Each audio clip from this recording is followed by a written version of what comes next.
Hello, hello. It's me. What a surprise. It's good to see you all. Let's just make sure I've got everything going here. Hello, hello. Awesome.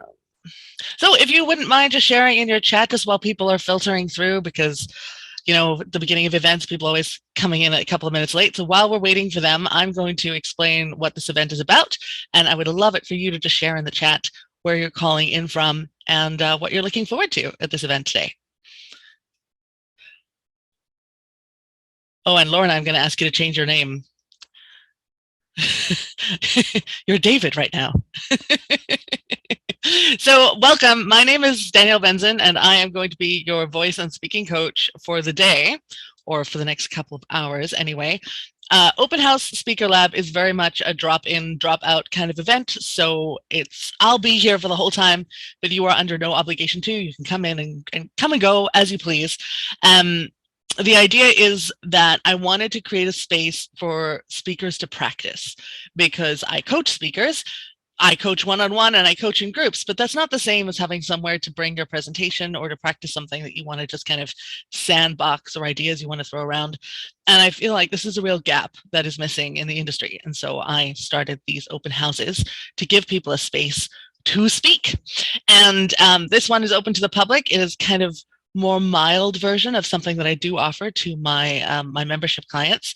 It's a shorter version. You only get 5 minutes to speak, and then feedback is completely optional. So if you want to just use it as your 5 minutes to shine and spread the word about your message, that's great. You're welcome to do that. If you'd like to do that and then potentially get some feedback from me about what you did well and what you could improve, you're welcome to do that too. You're welcome to take me up on that, but I'm not going to force it on anyone. Feedback is not mandatory. And also, because this is being streamed live on Facebook, there will also be a replay on my YouTube channel. If you want your little piece of video, I'm quite happy when I edit this and put it up on YouTube. I'm quite happy to just pull your video out for you and send it to you so you have that little snippet, because I know it's not always easy to edit, especially when it's someone else's video, YouTube video. It's like such a nightmare. So if you would like me to do that, just let me know and I'll do that, no problem. What else do you need to know about today? I have my notes here.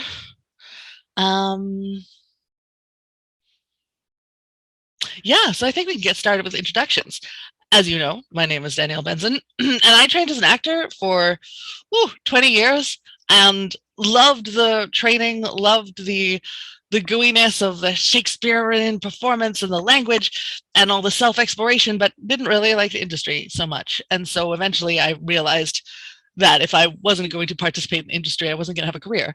And so I switched to voice coaching and then speech coaching, because I realized that these are skills that we don't only need as actors on stage. We need these skills in everyday conversation. We need these skills as speakers. We need these skills as business owners. We need these skills as people talking to people we love as well, and just self-expressing and being able to say what we mean in a way that feels good. So that's why I do what I do, and that's why I'm here.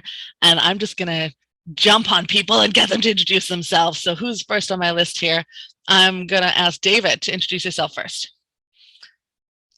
And you got to unmute yourself. Good morning, everyone. I'm David Parsons. I'm in British Columbia, up against the side of a mountain. And I'm a dual brain evangelist and developer of the Hero Tour. Amazing. And what are you looking for? What do you want to get out of today? I got another news story I'd like to tell you. I just like to get some feedback on how it goes, as far as articulation, that sort of thing, and that makes sense. Okay, super. Thank you so much, David. Adele, where are you calling in from, and what brings you here today? I'm calling in from Lewiston, Maine. Awesome. And what me here is my father was born there. Sorry, just had to interject because it's the town my father was born in. Sorry. Continue. Oh dear. That was a great coincidence. 6 degrees of separation going on here. Yeah.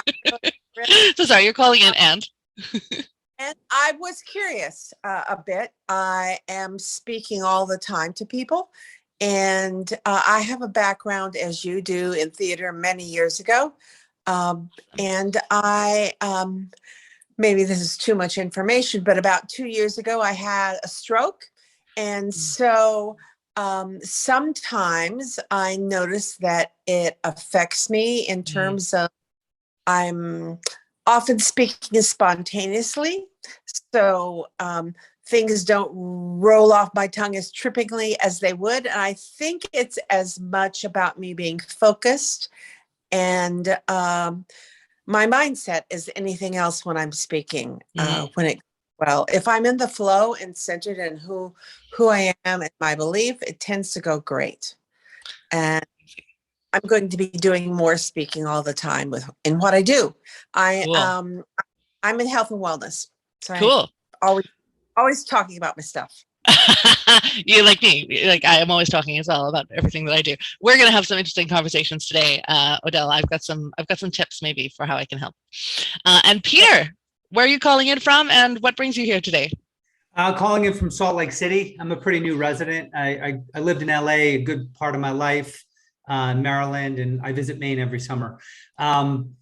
I'm a business coach and a business trainer, but that's a new career for me. My background started in theater, like all of us, when I was a lot younger, and then I got into television production for many, many years. I did that in Los Angeles for almost 30 years.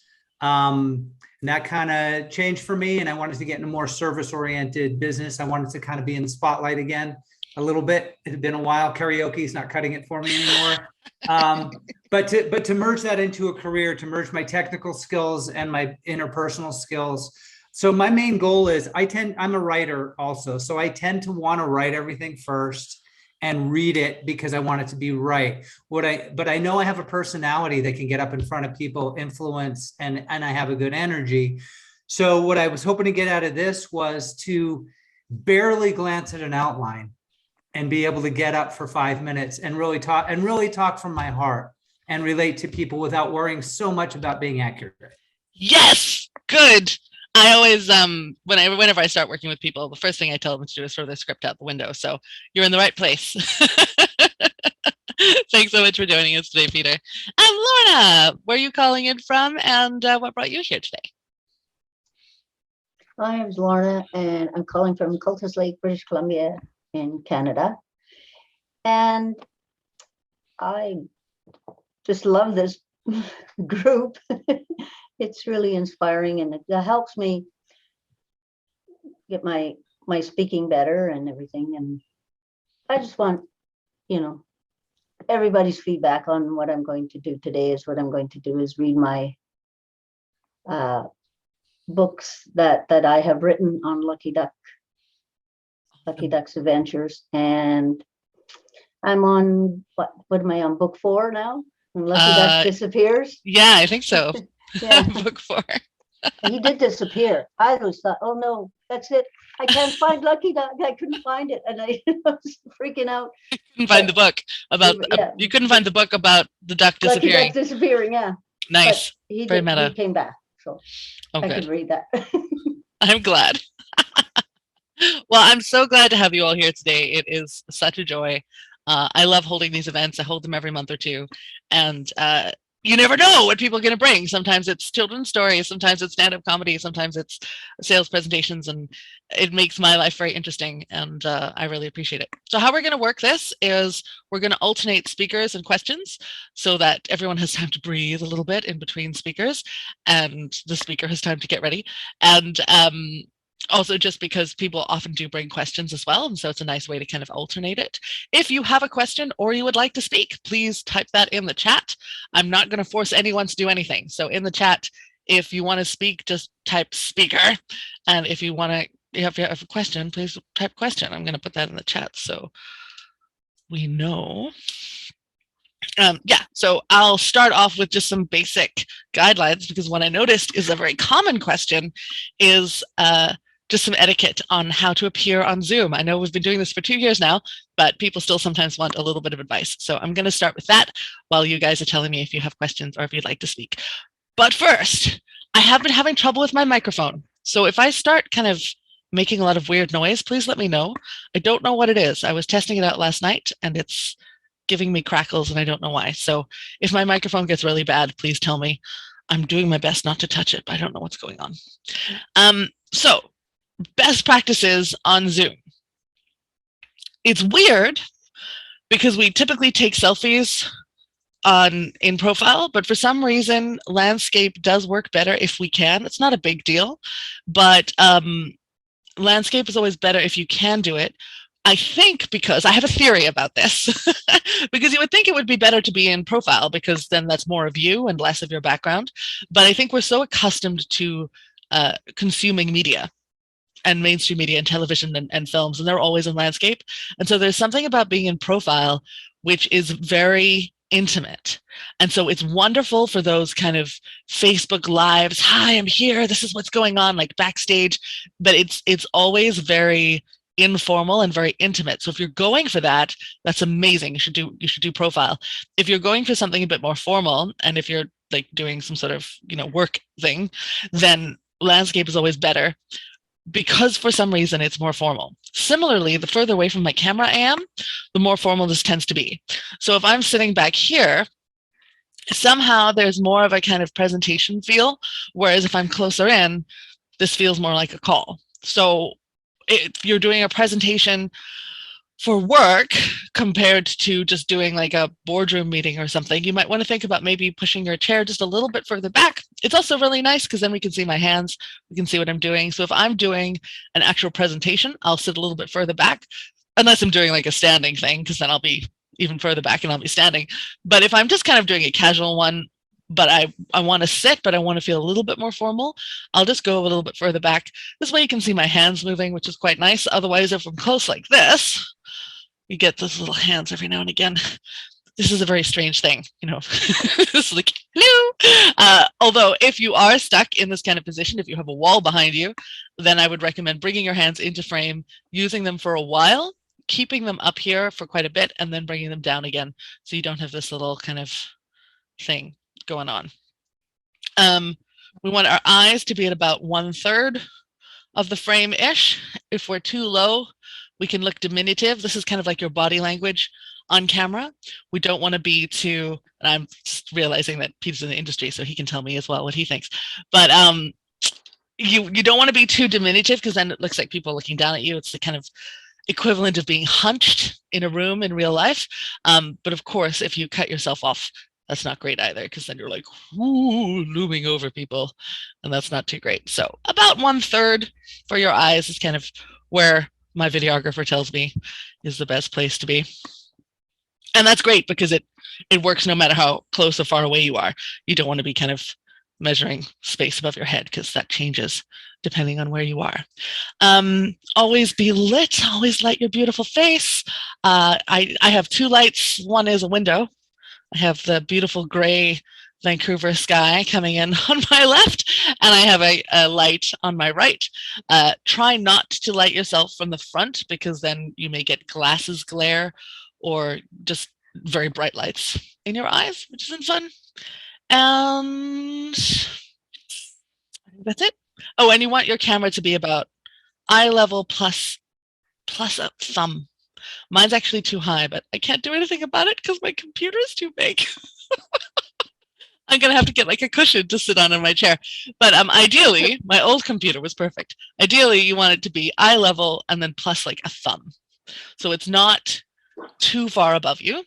But if the light and the camera are both coming from above, then you get a nice attractive jawline. You look a little bit nicer. If the camera is below you on your lap, we might get a view of your nostrils, and you never know what might be up there. And that might be a little bit too much information. So welcome, Jennifer. We've all introduced ourselves already, but did you want to do a quick little tell us who you are and where you're from? Hi, I'm Jennifer. I'm from Hong Kong and now moved to Canada and still find job. Yeah. Awesome. So are you here to practice speaking or just to listen? Practice speaking. Yeah, because my English speaking is not quite good. So. Awesome. You only get better through practice. I'm glad you're here. Welcome. Yeah. Thank you. Welcome. So we have some speakers. So anyone who wants to speak, I'm just going to say this every now and again as people come in and drop out. And if you want to speak, please type speaker in the chat. And if you have a question, let me know as well. All right, so we've got Lorna is our first speaker. We're just going to go in order because I don't have an assistant today, so we're just going to go in the order of the chat. Lorna, you are our first speaker. You are going to have 5 minutes to speak, and then I'm going to, you have the option of 5 minutes of feedback from me. As far as feedback from the group goes, I'm going to ask that everyone keep feedback positive only, because this is a public event. You don't know each other. You're all different experience levels. So no constructive feedback, please, from the group, just positive feedback. And you can do that in the chat because otherwise we're going to be going forever. So Lorna, I'm going to put you in speaker view. And what is your focus? What would you like feedback on today? Just how the presentation goes, and how I can do better in speaking. Just general, just in general. Yeah. Okay, no problem. So this is I'm reading. Grab my timer. Okay, I'm reading this series that I wrote about ages ago, and it's called The Adventures with Lucky Duck, and I had there's 10 books in the series, and for those of you who didn't see it, I'm doing book 4 now, and awesome. Anyway, now I don't remember in book 3, Lucky Duck had saved Todd. Okay, great. So I'm just gonna, so you're gonna read your book, your children's book. Lucky Duck just saved Todd from something. So we're in a new book now, which should stand on its own anyway. Yeah. You're looking for feedback on just anything in particular. I mean, nothing in particular, anything will do. I'm gonna set the timer for 5 minutes. I'm gonna mute myself and you go ahead. Okay, now this is The Adventures of Lucky Duck, book 4, Lucky Duck Disappears. And if you had listened to the previous book, it was book 3 was Lucky Duck saved Todd from, he got into a big hole, and so they saved him.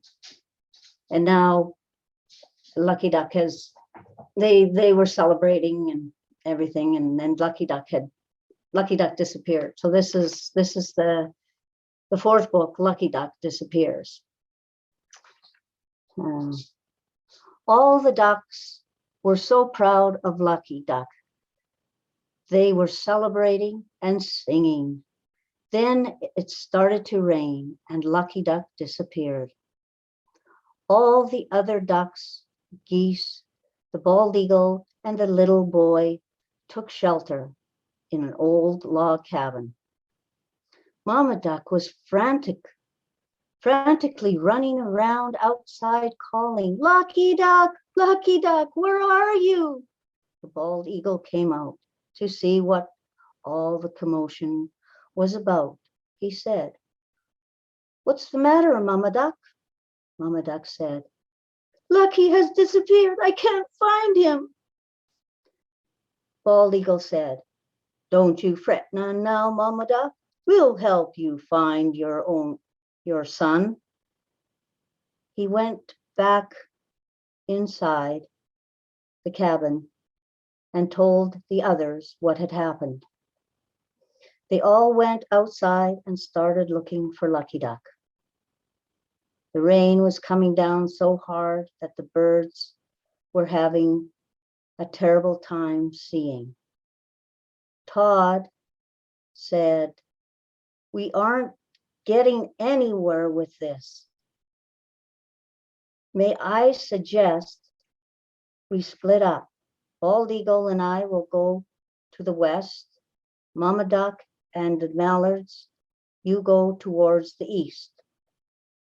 The rest of the ducks go towards the north, and the geese go towards the south.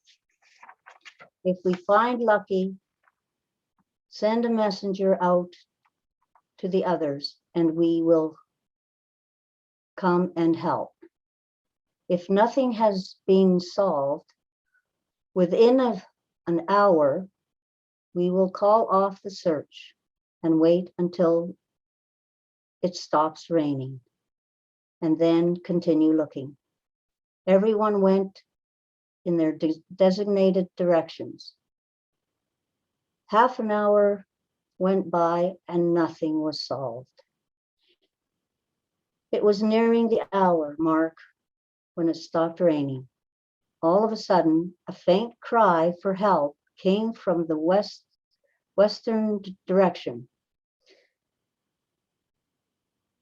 Todd and the bald eagle went toward the cry.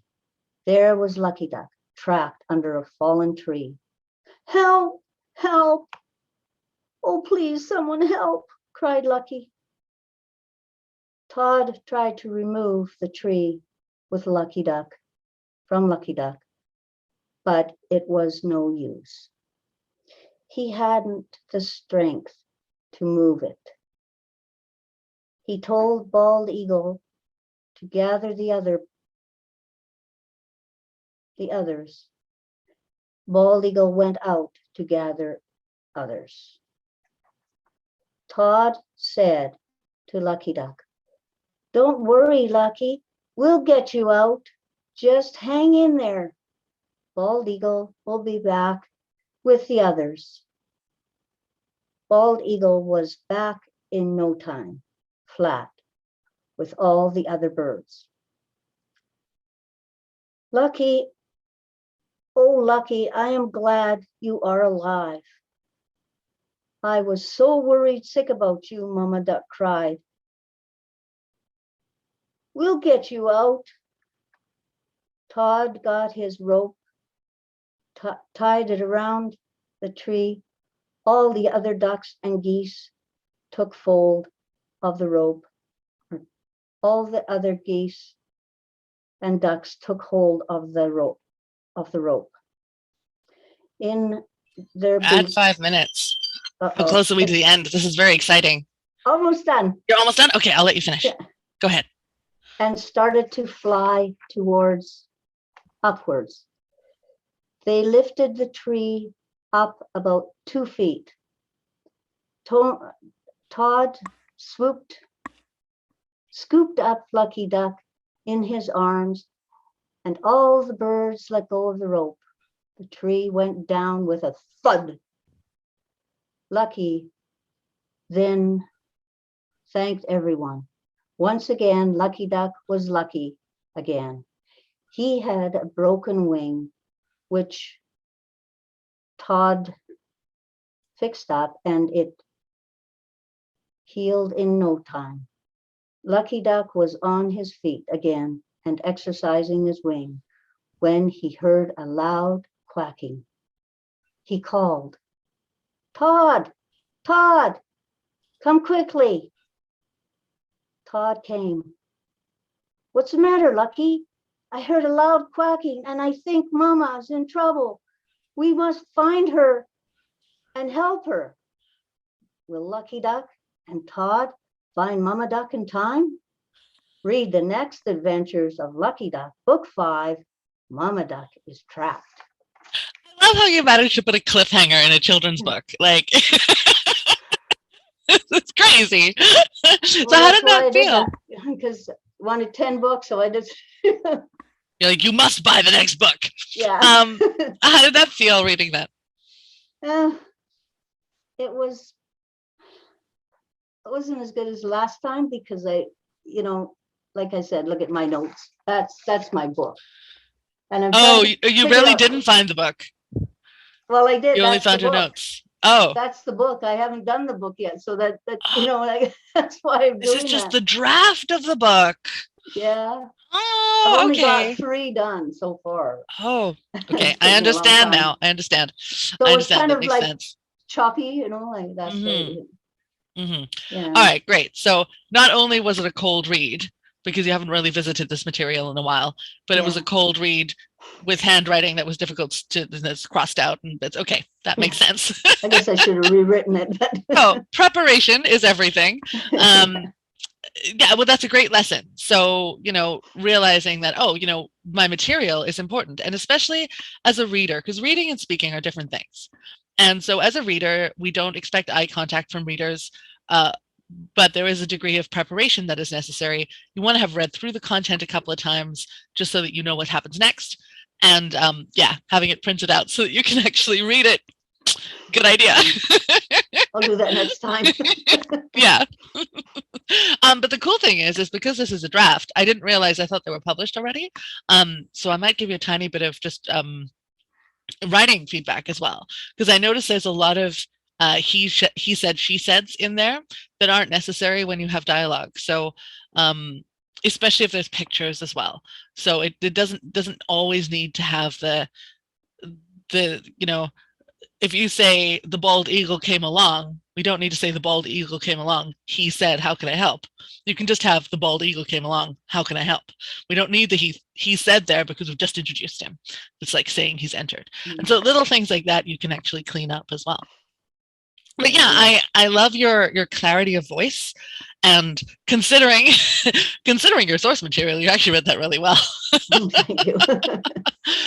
For future, I would recommend, and reading the content ahead of time. You have a lovely atmosphere voice when you're setting the and this was happening, and there was mist on the dust pond. You've got a lovely kind of setting the scene voice. And so now it's about breaking up those beautiful kind of pastoral images with some tension. Ducky Duck disappeared. You could have like a tense pause in there or something, and kind of breaking up the scenes a little bit with kind of intentional pauses when something new is about to happen. So this is happening and this is happening, and the mist and the ducks are doing this, and we could hear the rain outside. Lucky Duck has disappeared, and you can just kind of have a little bit more fun with the changes in tone, I guess is what I'm saying. Every time a tone changes, or a new scene happens, or a new character comes in, that's an opportunity to have some fun with your vocal variety, and to switch it up a little bit, because you've got this beautiful kind of, this really lovely setting the scene feel to your voice, which is lovely. Oh, and then, something to help with reading as well.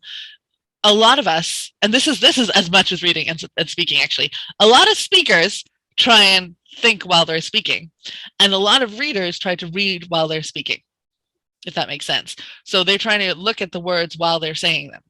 And my advice to both speakers and readers is decide what you're going to say on the in-breath when you're not speaking. And then when you're speaking, just say it. So we're not trying to multitask. So if I'm a speaker, I'm thinking as I'm breathing in, and I'm speaking as I'm breathing out. And as a reader, as I'm breathing in, I'm looking at the sentence. I'm reading the sentence with my eyes, so that when I get to speaking the words out, I'm already familiar with them. And you don't need to have read the whole book to do that. You can just do that one sentence at a time. What it does is it allows you to pause in more natural places, because if I'm thinking while I'm reading, and I know sometimes it was just like, what does that word say? That was an essential pause in order to make out what you've written. But you could take that time before you start the sentence to figure out what does that word say.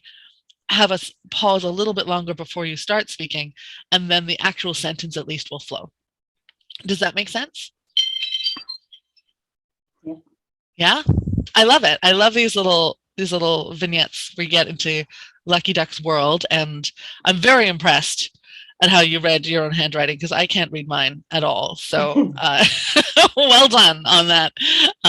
So we've got some things we can play with for next time, and just keep doing what you're doing. And also sometimes Next time it'll be in front of new people, better. it gets a little bit more nervous making as well. Yeah. Next time I'll have it written out right. I look forward And I to can hearing. take it if they manage to get to Mama Duck in time. Amazing. Any questions about that, Lorna, before we move on? No, it's just that next time it'll be better because I'm going to rewrite it. Awesome. I I was think that thinking will about help you a running. lot. It'll Yeah. make your life a lot easier. Yeah. Okay, great. Well, thank you very much. That was super fun. For those of Diane, you've just joined us.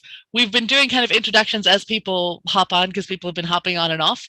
So did you want to just tell us where you're calling in from and what you're looking to get out of today? Yes, hi. Yeah, as it says, Diane Hume, and I'm calling from White Rock, BC, Canada.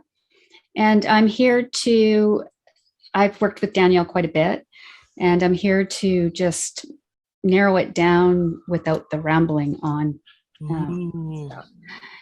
Yes. Love it.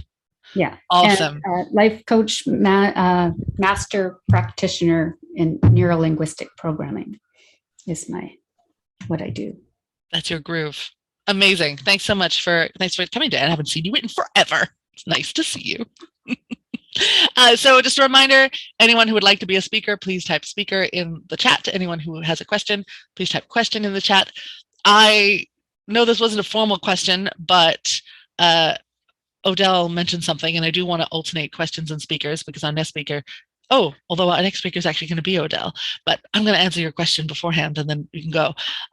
You said something about, now I can't remember what it was. I should have written it down. What was it? Was it remembering what to say or going blank? What was it? You had kind of when you did your introduction, you mentioned something that was kind of almost a question, and I wanted to address it. Now I can't remember what it was. I said that I'm often speaking unscripted, which is going to be the case today. Cool. And sometimes things come trippingly off my tongue, and sometimes they don't.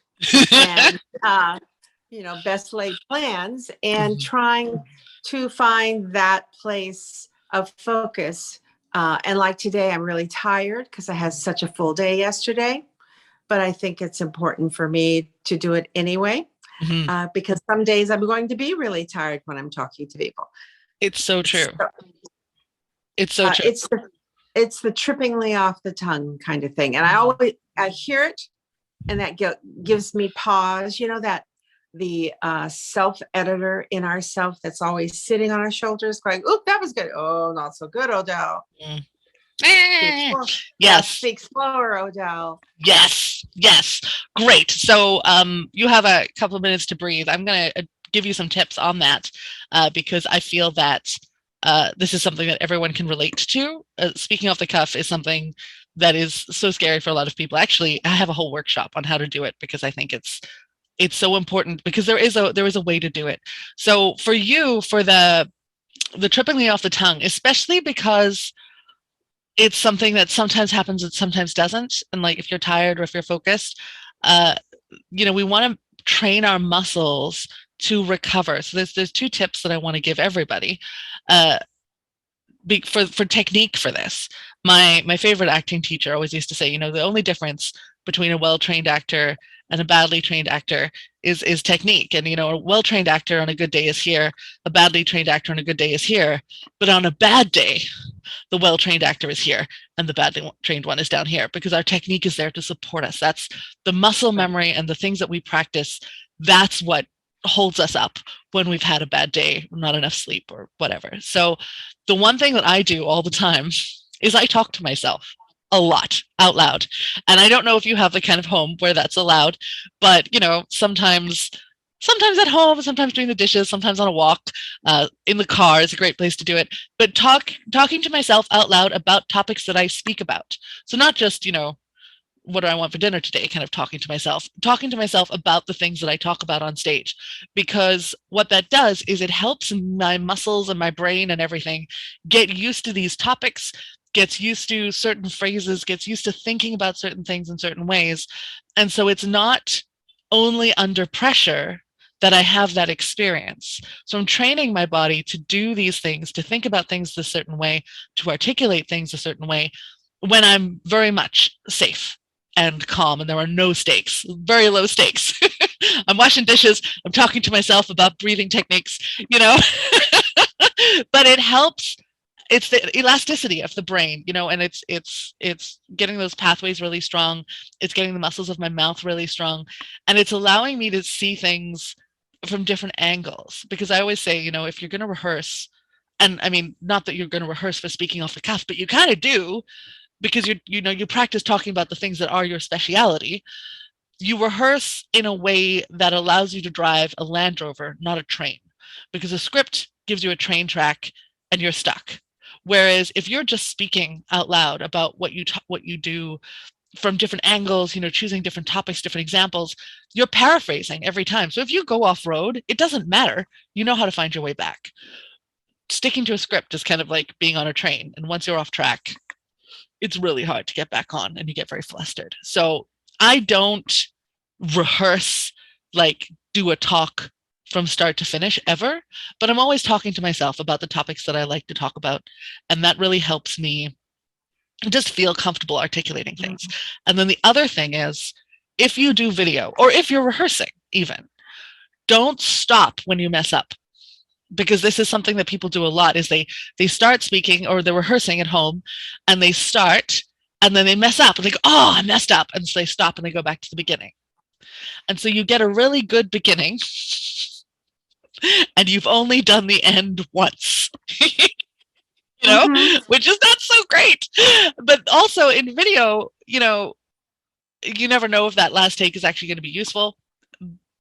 So there's kind of the editing point of view from it if you're actually filming. But even if you're just rehearsing, what you're doing is you're training yourself to get freaked out when you make a mistake. So instead, training yourself to recover. So every time I'm rehearsing, I won't ever rehearse a talk straight through from beginning to end, because my talks are sometimes 2 hours. But I'll rehearse a chunk.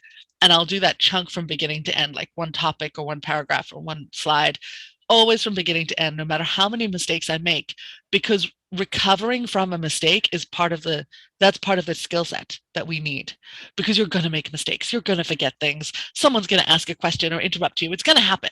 And so the more comfortable you are recovering, the less of a big deal those things are.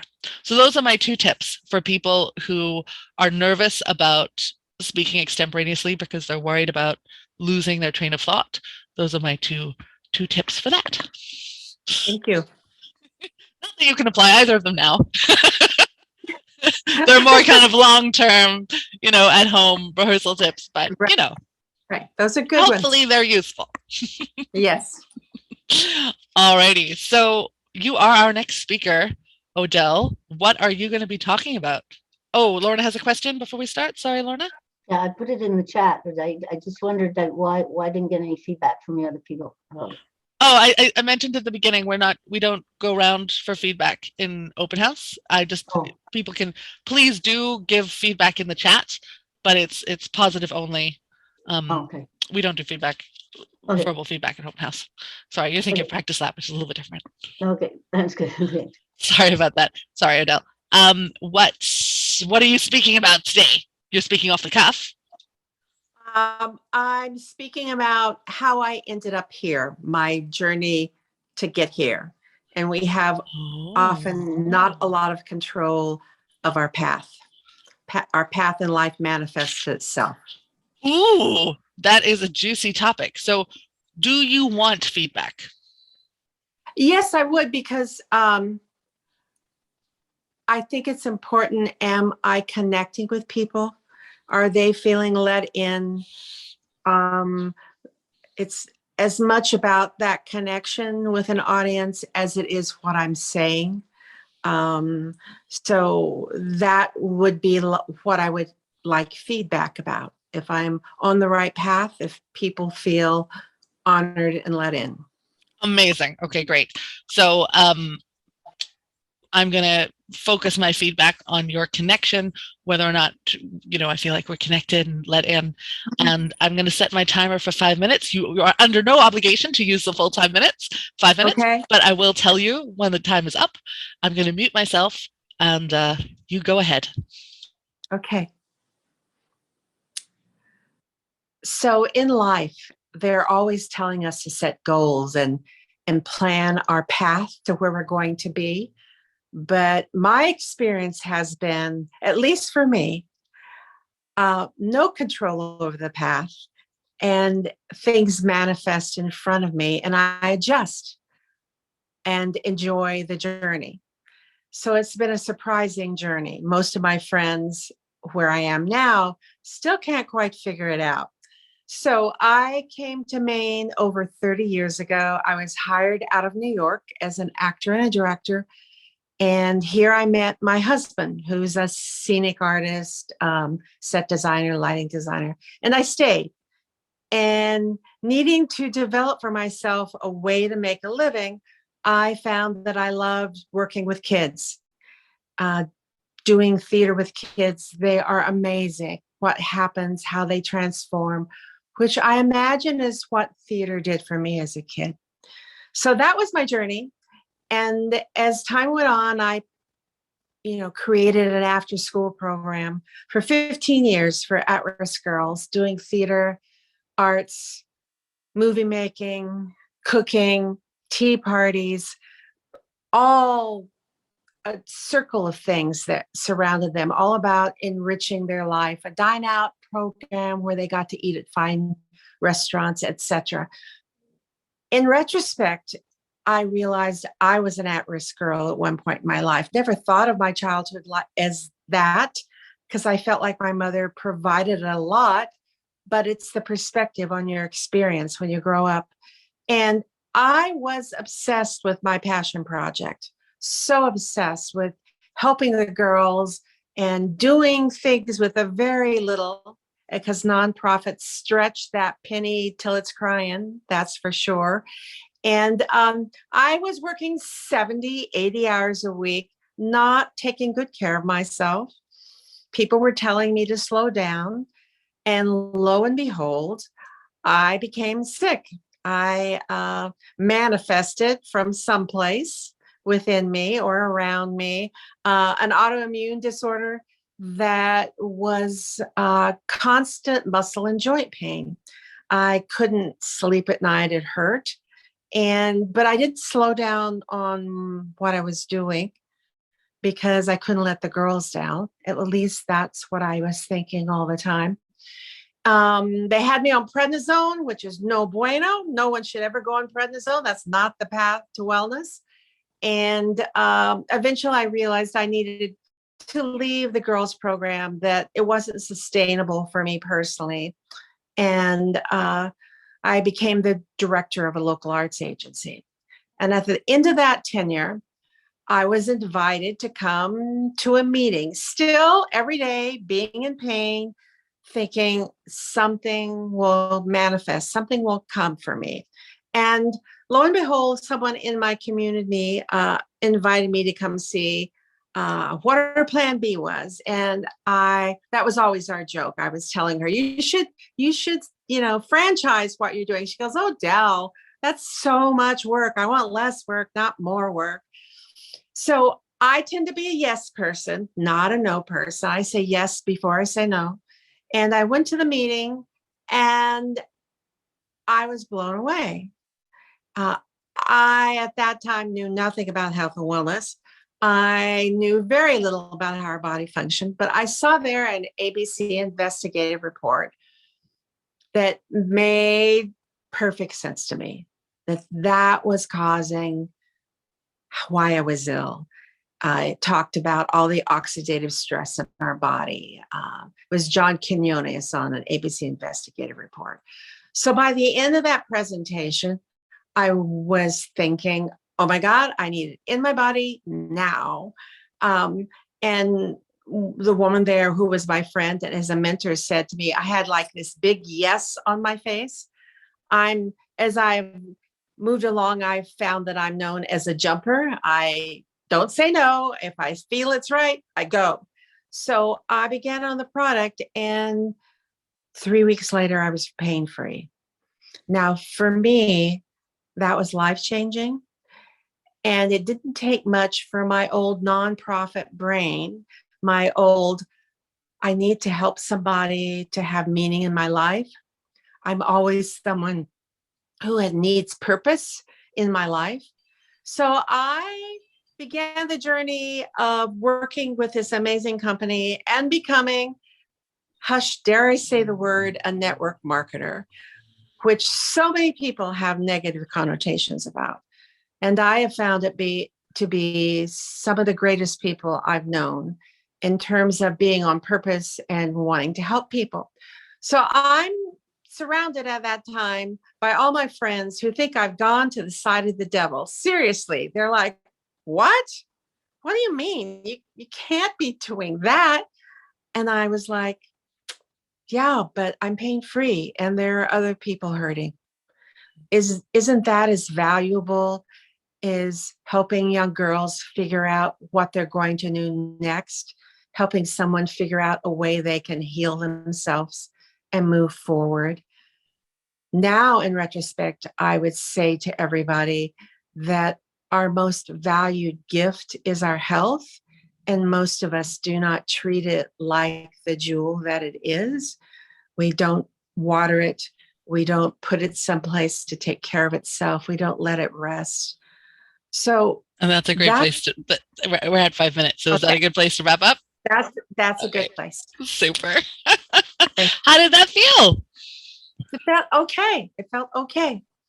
You seem to kind of be pretty much in flow and not too kind of scattered or anything.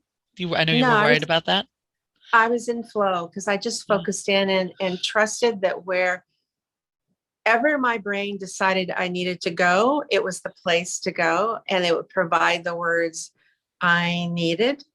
So Nice. Super. So you were looking particularly for feedback on how you were connecting with the audience. Yes. Yes. Great. Yes. So I have some notes for you. The first thing Okay. is you have a wonderful conversational style. You're very relatable. The jokes that you put in were just like fabulous. You've got a little bit of kind of not really, almost kind of character voice, like talking to your friends or like talking to yourself, like, oh my God, it's crazy. All that kind of stuff is very, very charming, very relatable. It's the kind of thing we do in conversation with our friends. And so that is the kind of thing that really gets us feeling, connected to you. So you've got a wonderful conversational style going for you already, just kind of base level. So that's fantastic. It is a little distracting how close you are to the screen, which I know is kind of a weird thing. But it might also be the angle, because you are making good eye contact. You were looking at us, but I think it's just the angle maybe. So if we had the camera a little bit higher and you were a little bit further back, because I don't know about everyone else, I got a very big screen. So when you're leaning in, it's like, my goodness. I'm on my phone. So you're on your phone, that's why. And so that's probably, well, that might be part of why you're leaning in, is because you're on your phone. And so you're feeling like the device that you're speaking to is very small. Although I have a theory that another reason that you're leaning in is because you are a yes person. And there are certain speaking habits that I have noticed show up in yes people. And one of them is leaning forward. People who are real givers tend to lean forward too much when they speak. Just a thing that I have noticed. Yeah,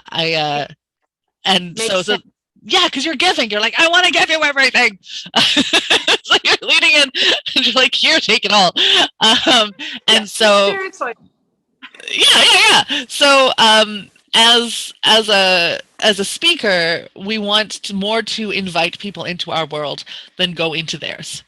And so there's a kind of not stepping back, but just being comfortable, kind of letting people come to me, because then it's more empowering for them. It's their choice.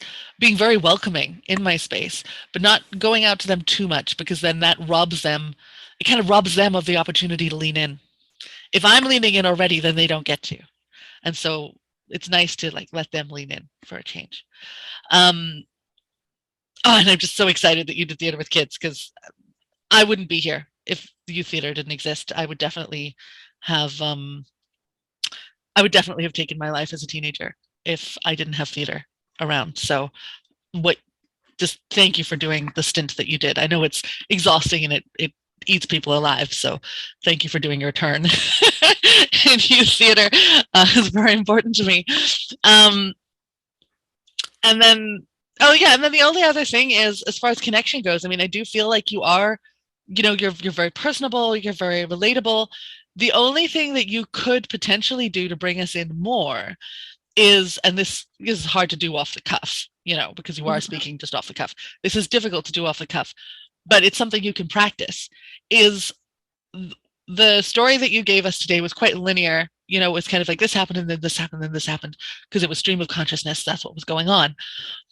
So we didn't get quite as much kind of a window into your soul as we could have. So there were opportunities to be more vulnerable. At this point, I felt like this, or, just to let us kind of into your thought processes, into your emotions a little bit more. It's not something that we instinctively do when we're speaking, especially off the cuff. That's kind of a muscle to build, because we are typically linear storytelling tellers. We like to kind of just do events. This happened and this happened and this happened and this happened. But every now and again, when something is important, to stop there, to stop in that event and be like, and that was really tough. And I was, I had this moment where I was, having my morning coffee and thinking, I'm never gonna not feel pain again, or whatever it was for you. Right. Just having that moment of just kind of making us zoom in, and then continuing with the story. But it's a way of highlighting moments that can be fun. That makes sense. It's I've said to my husband, I'll be watching people like big grandiose speakers, when Barack Obama and some of those people speak, and they speak very slowly. Yes.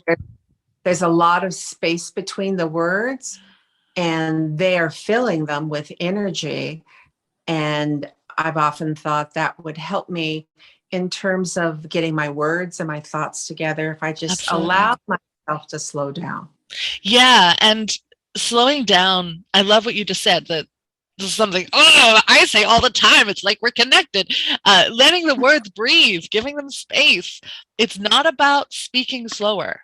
It's about allowing more space when the space is necessary. I mean, unless you're doing something like a presidential address, then the whole thing would go slow. But especially on video, there are moments where your energy will sweep you away. And that's wonderful. But it's the pauses between. So it's not that we're actually slowing down the actual speech. We're allowing pauses in between.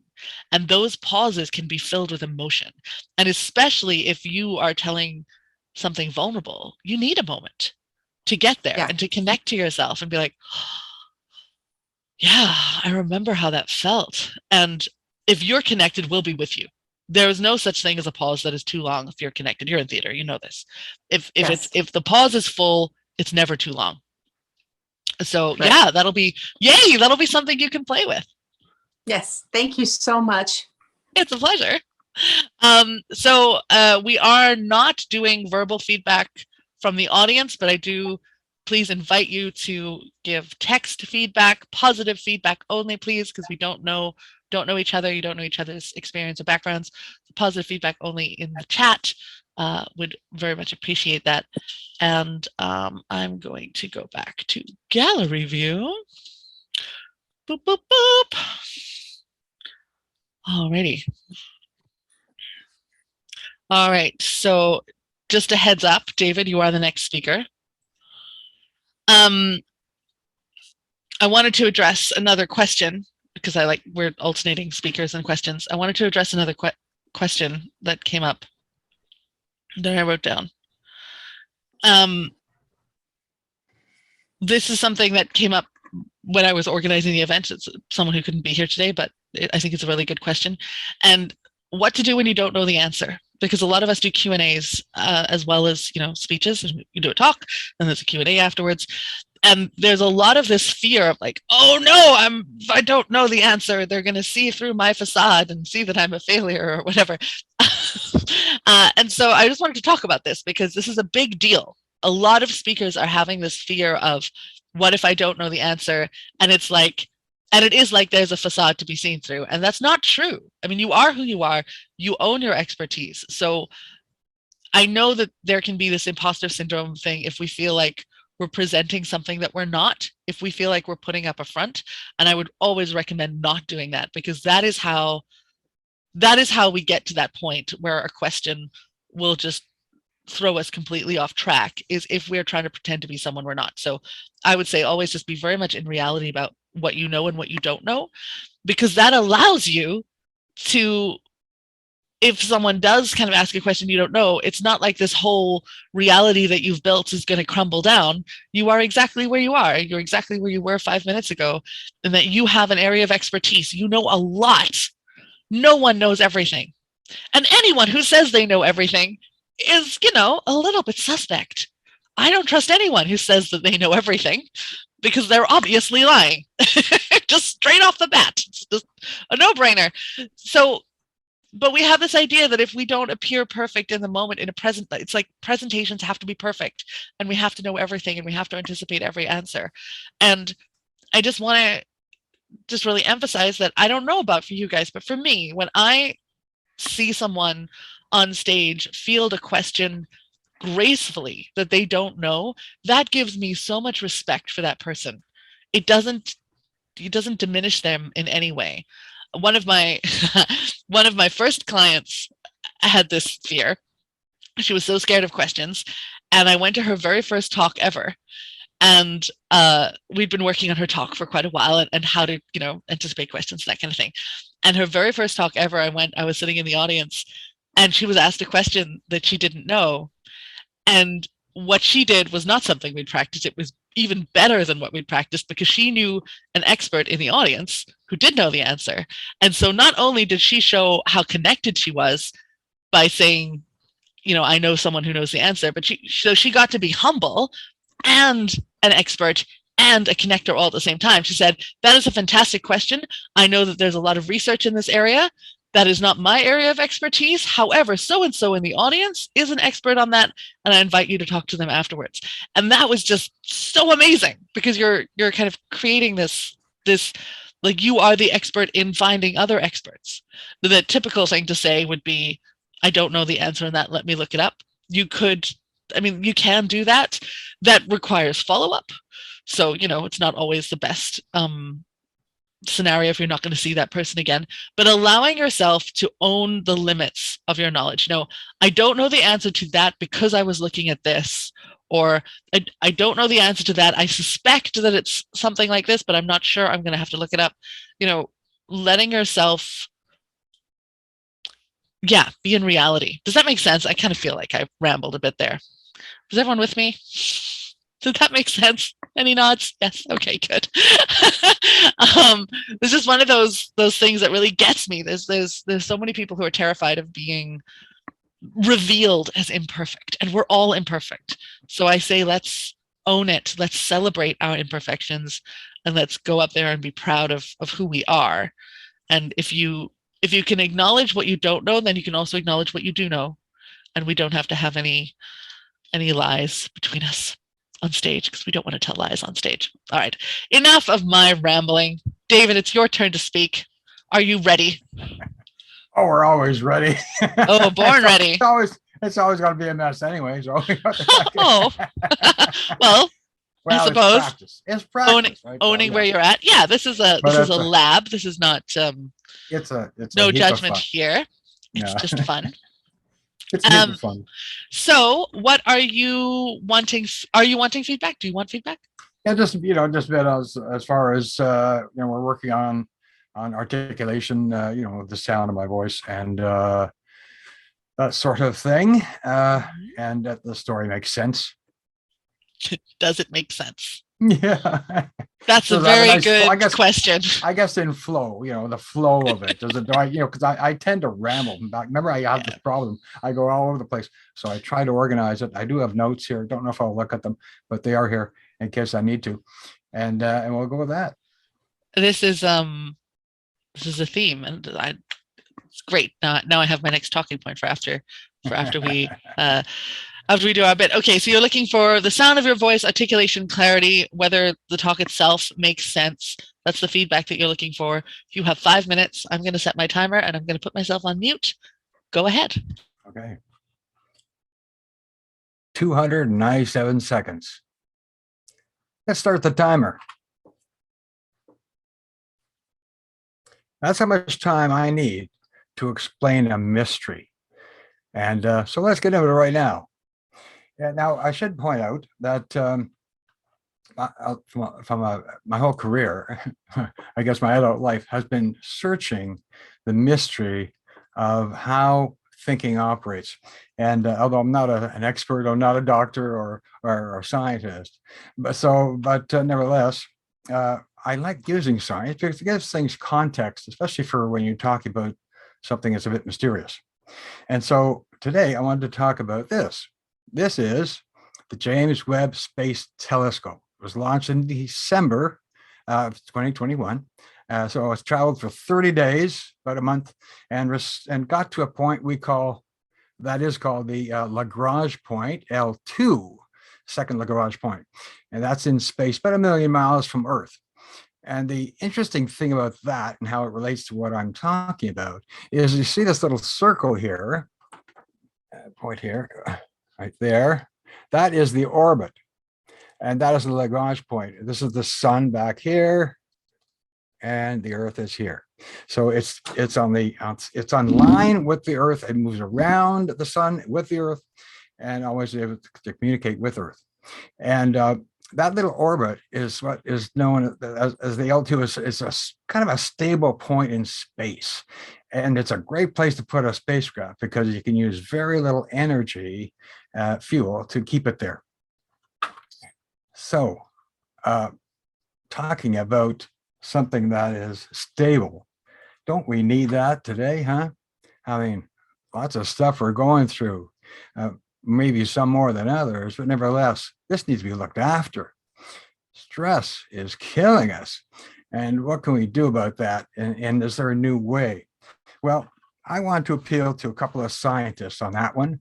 One is, of course, Albert Einstein, and the other is Mobius. This is August Ferdinand Mobius, who actually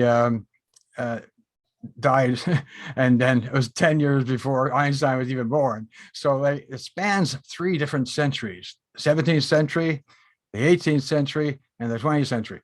So I should start with this. This is what Einstein said, because he said a lot about thinking.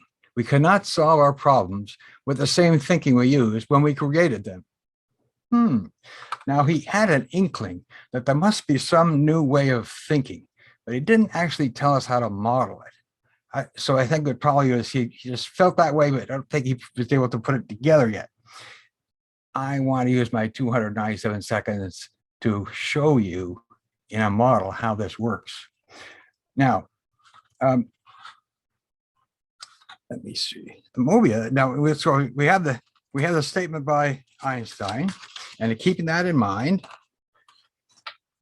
let's look at this. A strip of paper. This is an invention of Dr. Mobius. If I form the paper this way, I have a cylinder. It has 2 sides, 2 edges, and 2 surfaces. That is what I call circular thinking. I'll show you in a minute. This is the Mobius. This is where you take the edges of this paper, give them a half twist, and join them. What you end up with is a construct that has 1 edge and 1 surface. And yet it occupies 3-dimensional space. Kind of mysterious, right? Let's have a look at this in a real demonstration with what I'm talking about here. I have a bigger one. And it's got some words on it. So let's say we're trying to think about something.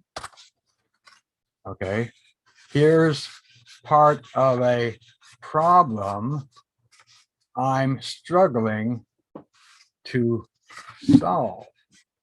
Stress gets in the way because look at there's information on the inside I can't quite get to it. I know it's there. It's very frustrating. This goes around and around. I can't sleep at night. It's driving me crazy. But what if we took a little tip from Mobius and turned it this way so that the 2 points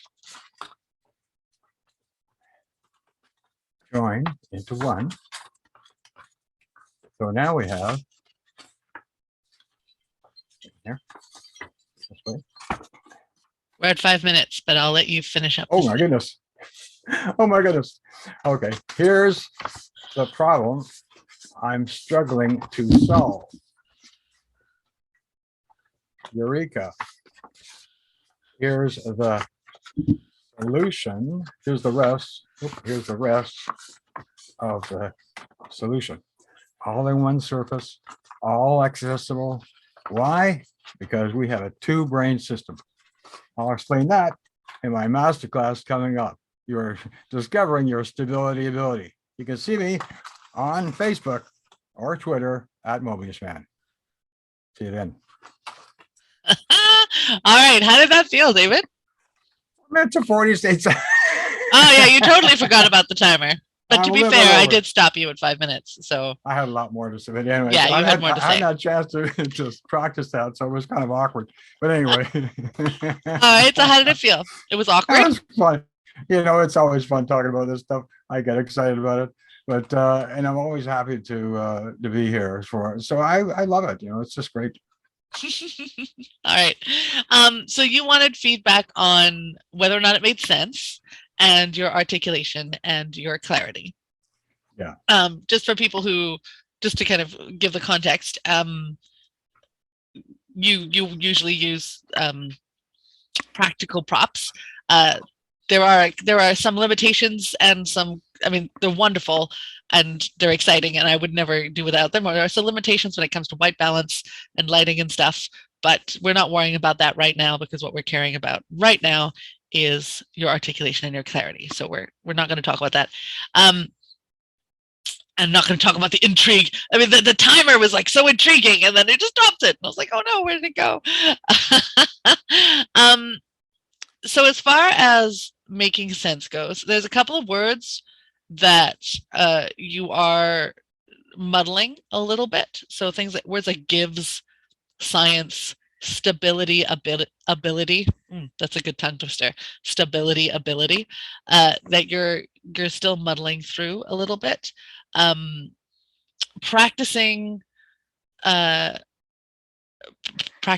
articulation is a laborious and boring process, but it must happen. Something else that you can do as well as tongue twisters is you can take a pencil or a chopstick and put it in your mouth and practice speaking perfectly with the pencil in your mouth. It makes it a lot easier when the pencil comes out, that's for sure. Suddenly everything is easy, but it just for the muscles, because we are wanting to build some agility in your musculature, and we've spoken about that, and I know you're working on articulation, but stability ability is definitely a word I would add to your list of tongue twisters because it's one you say. And any catchphrase, even if you don't find it difficult, if you have a catchphrase that you use, I would always add it to your whatever voice warm-up you do. I would add any catchphrases that you use to a voice warm-up, and that's for anybody. I do my my tongue twisters in the shower. And so if you have a catchphrase or something that you use, I would recommend just adding that on as well. Okay, so as far as clarity of kind of the content goes, this one was a little bit more kind of a little bit more scattered than some of the others that I've seen. I don't know if it's because it's new, because obviously when things are new, they're always more scattered. The more we rehearse, the cleaner they get. We didn't need the disclaimer at the beginning. You had a whole thing about how I'm not a scientist and all. We didn't need any of that. You're kind of diffusing your power. You're diffusing your authority when you say that. So I wouldn't worry about that. I would just say what you're here to say. And that gives you time, and it gives you time to kind of settle into it as well. Because I felt like there was a little bit of fluster, trying to find things and trying to get everything into the 5 minutes. So allowing yourself to relax into your content a little bit more, giving yourself a little bit more time, and that will allow you also to think through the links in the moment a little more. I missed, or the link between the stable orbit and stress, and like how that metaphor was supposed to come across. I missed that link. It wasn't quite strong enough. Could be a bit stronger. And then again, when you go to the Mobius strip, you're kind of continuing the metaphor. And I think I've seen your work a couple of times, so I know what you're talking about. And it's very obvious to you what you're talking about. But I think explaining the metaphor right at the beginning and kind of talking people through your thinking a little bit more would be helpful, because it's an amazing metaphor. It's such a cool way of thinking about it. And if people are spending too much time going, what's this got to do with what he just said, then they're not going to absorb the lesson. And it's such a cool lesson to give. And so I think really talking people through it and saying, this is why I'm saying this and this is why I'm saying this. For example, you said stress gets in the way. This is the first time I've heard you say stress gets in the way, and that's why the circular thinking compared to the Mobius thinking. And so you could start that right at the beginning. You could say, like, right at the beginning, you could say something like, I've spent so much time thinking about the way that we think, and I want to talk to you a little bit about it. First, I want to explain what a stable orbit is, and I want to use the scientific example to explain what stability feels like. Then you talk about the scientific explanation. You say, and we need stability in ourselves. Always bring it back. Like every time you go into a metaphor, bring it back. And we know what stability is in our lives, and we like stability. We like to feel stable. But the thing that disrupts our stability is stress. And then you bring up all the stress pictures, and stress tends to make us feel unstable. It makes us wobbly, and we go off into space. Like just bringing your metaphors together a little bit.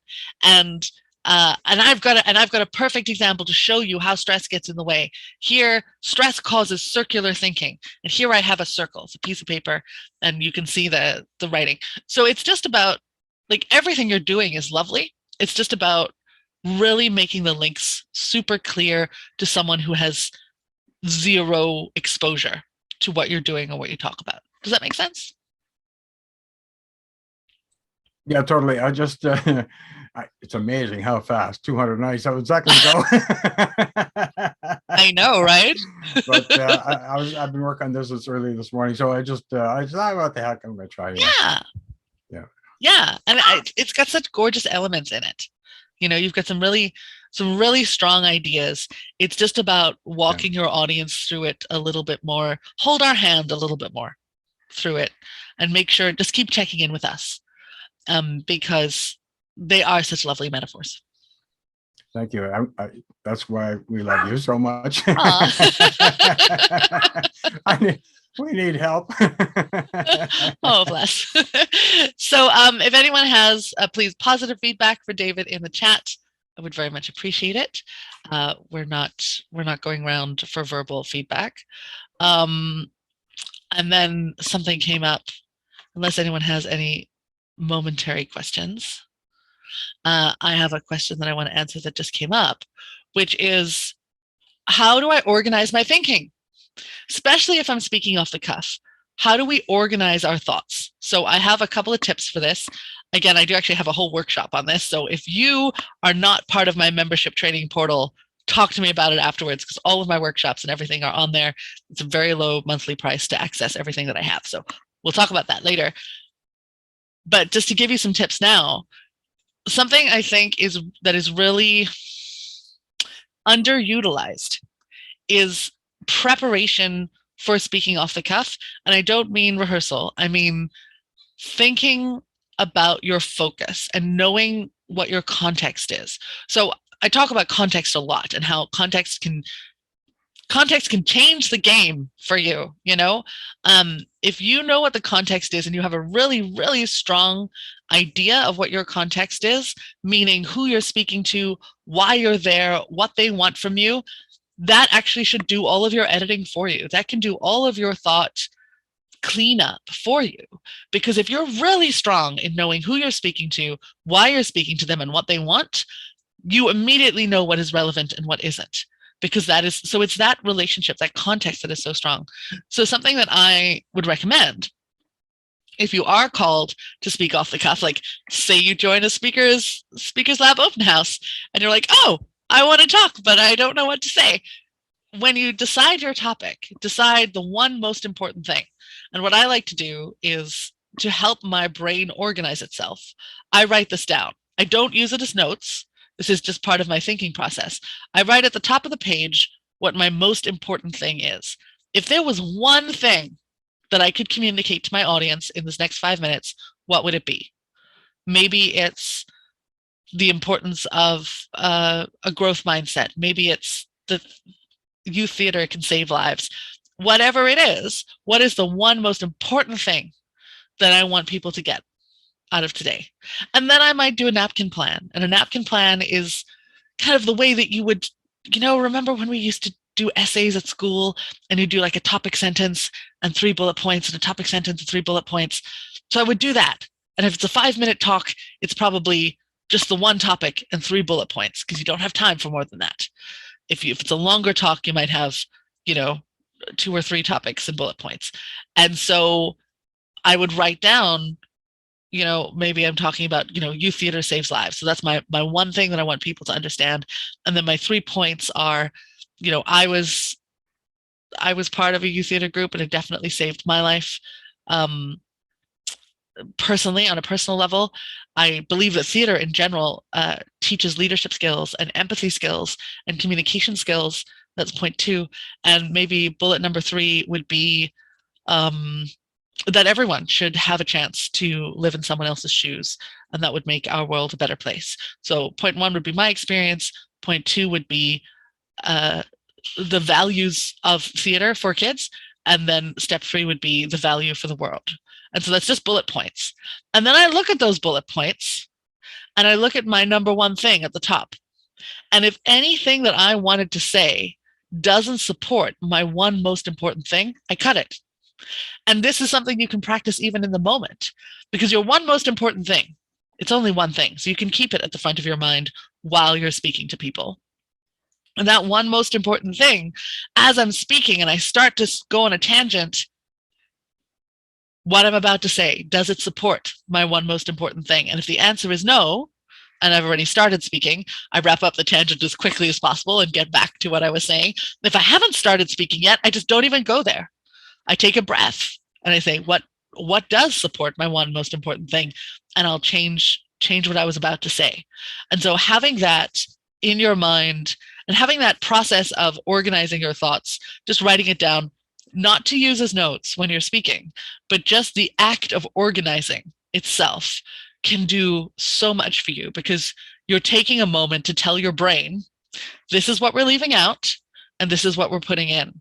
And that act of thinking about editing can really, really help. It's such a simple thing. It's very, very small and fast, but it just puts you in the right mindset for staying focused on what you're speaking about.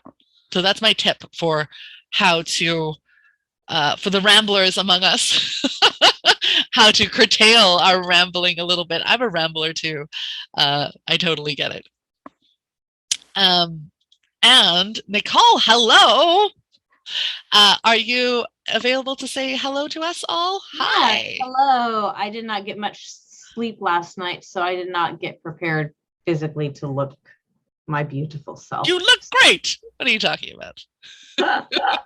I normally have hair everywhere because it's curly and glasses not on because the glasses give a glare, and I don't like to glare at people. It's not a nice thing. Aw. Yeah. But it's not you that's doing the glare, it's the lights. That's okay. It's the glasses. The glasses glare at people. It's just not nice. I didn't have time to put my contact lenses in today either, so Don't even worry about it.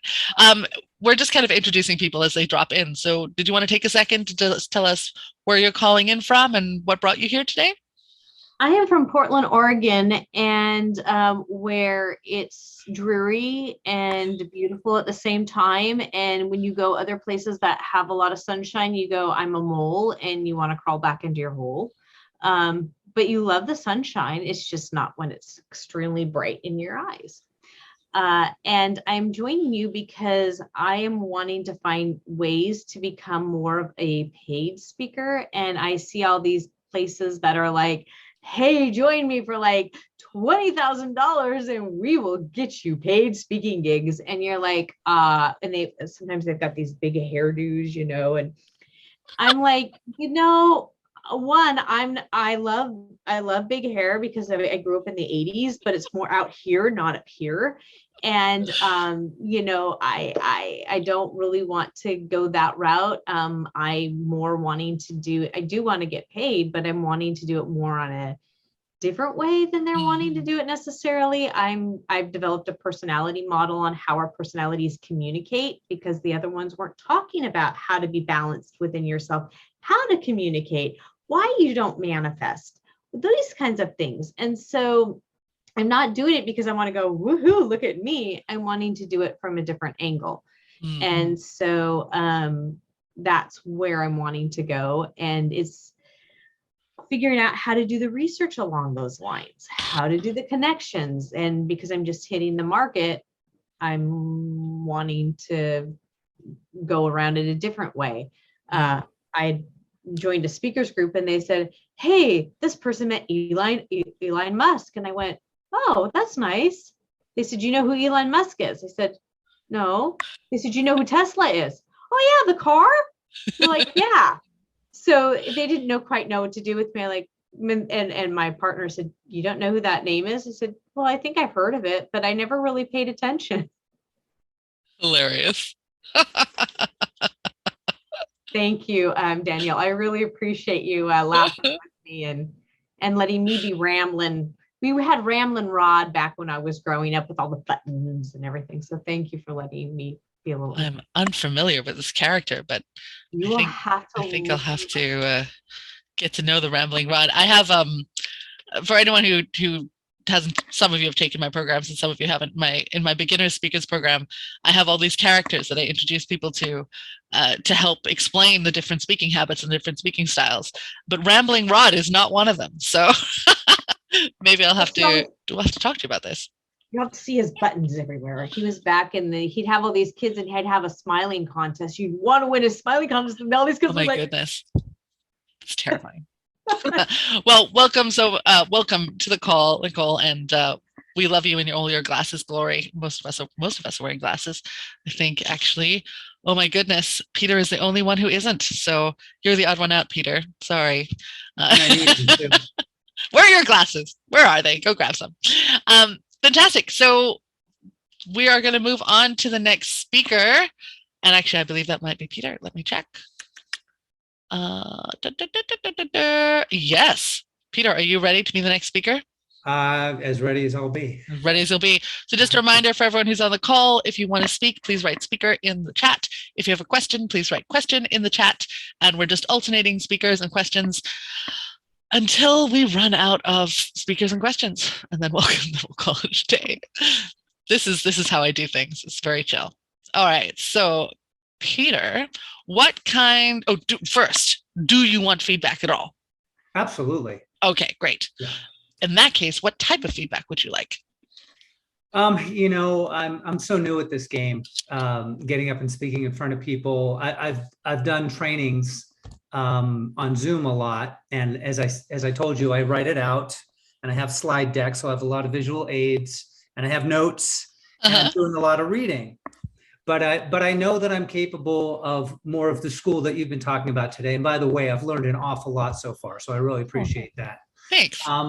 But yeah, I kind of want to get in touch with that because I feel like I'm a good conversationalist. I feel like on a one-to-one level that I communicate well and I listen to what other people are saying and I get a lot of pleasure out of it.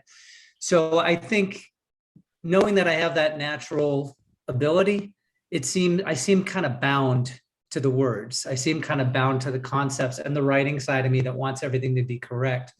So today what I'm going to do is I'm going to speak as freely as I can. I am going to have an outline, but I'm not going to be looking at it a lot.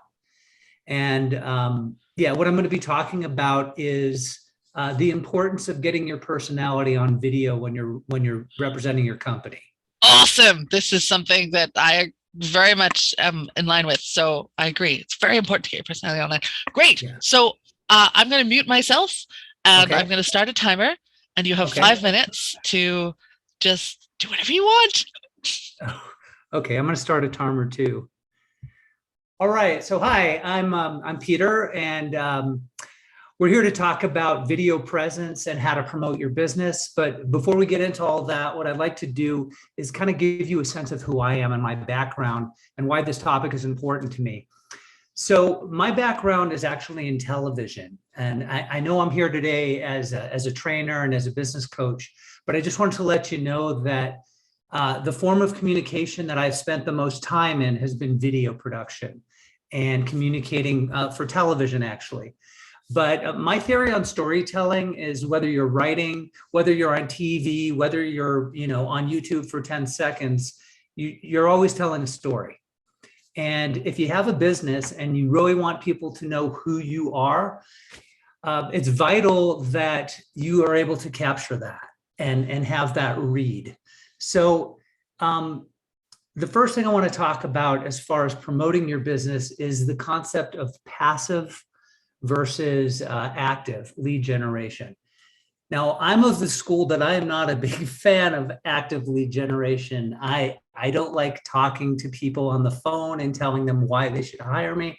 That's not my favorite thing. And there's a lot of people that are great at that. I am a real fan of passive lead generation because I like to sit back, think about how I want to look, what I want to say, who I want to reach. And I feel that when I'm making phone calls to people, I don't really have the ability to fully utilize all of those things. So the other thing about video is that it attracts attention. So if you have a business, whether it's a product business or a service business or a coaching business or anything where you're making a connection with people to sell a product or service, you need to get people's attention. So the reason I pick video is because when you're clicking through things and you're going online, you really are attracted to movement. Our eyes are naturally attracted to movement. So that's the first thing. So that's kind of my philosophy of why video needs to kind of be the lead of your passive lead generation. Also, what I offer, and if you were to train with me, it would be to understand where you're coming from and who you are. And that's kind of the beginning of it. So I do get into all the technical stuff of, how to get in front of a camera and make that leap and not listen to that voice inside you that says, oh, I can't do this, or people don't want to see me. They do want to see you. They do want to hear your story. They do want to get to know you.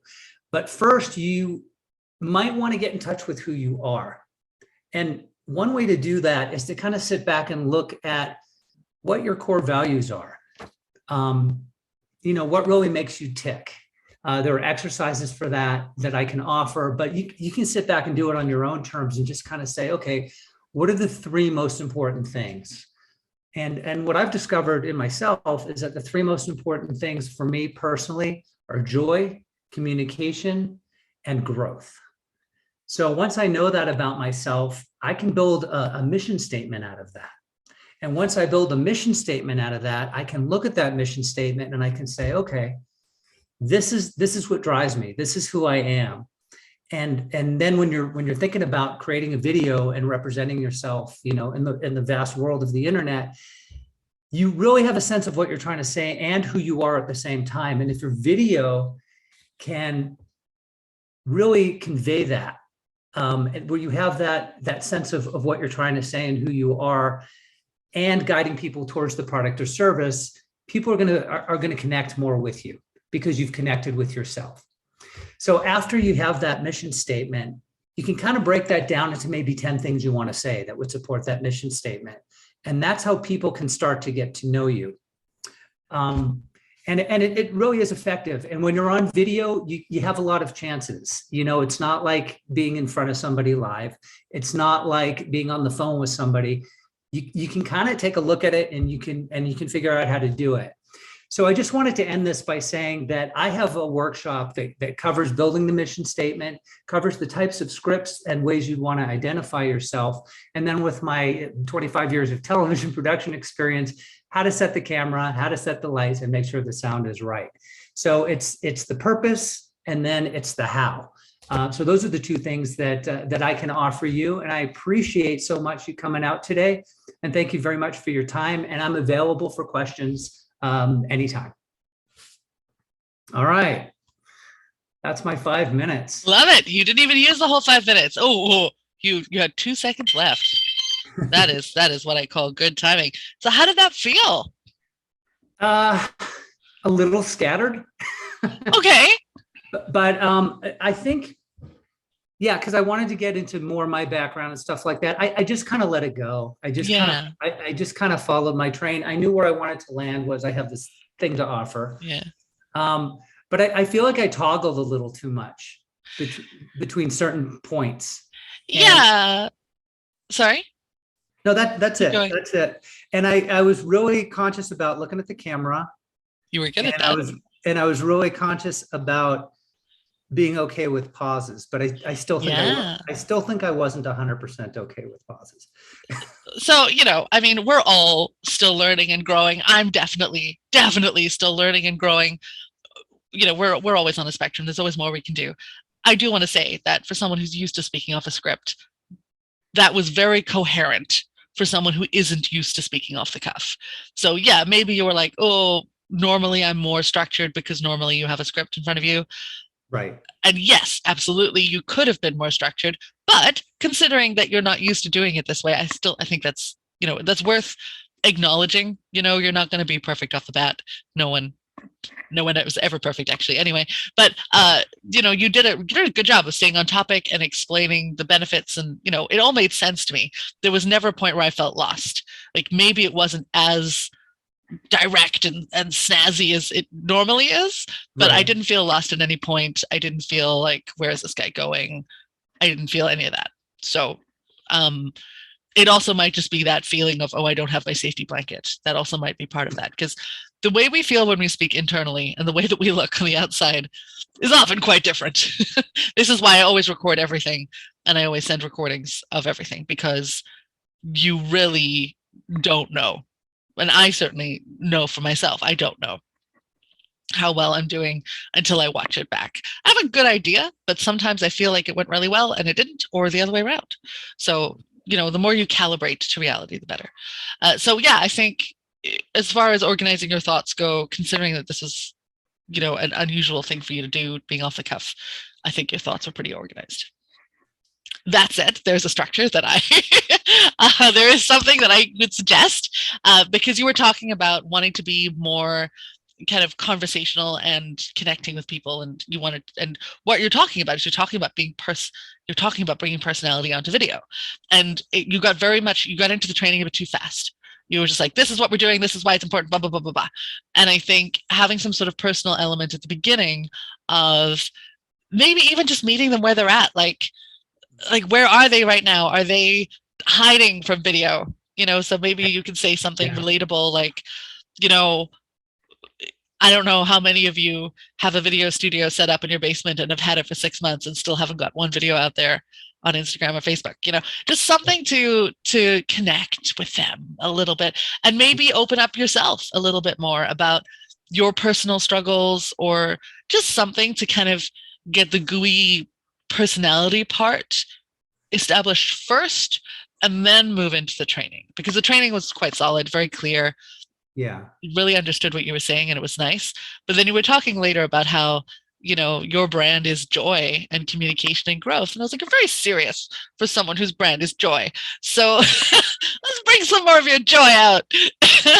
What gives you joy about being on camera? And so, finding ways to address our problems and our passions. What is the person's problem and what is their passion? What is your passion? What is their problem? What is your passion?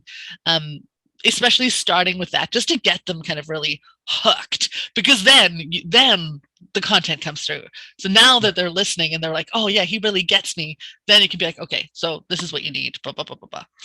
So really the first 5 minutes, like say this was a 15-minute thing instead of a 5-minute thing, the first 5 minutes would really be about buy-in and connection, right? Yeah, or even just the first 3 minutes, and then you'd like to pepper it maybe every now and again, kind of check in with them.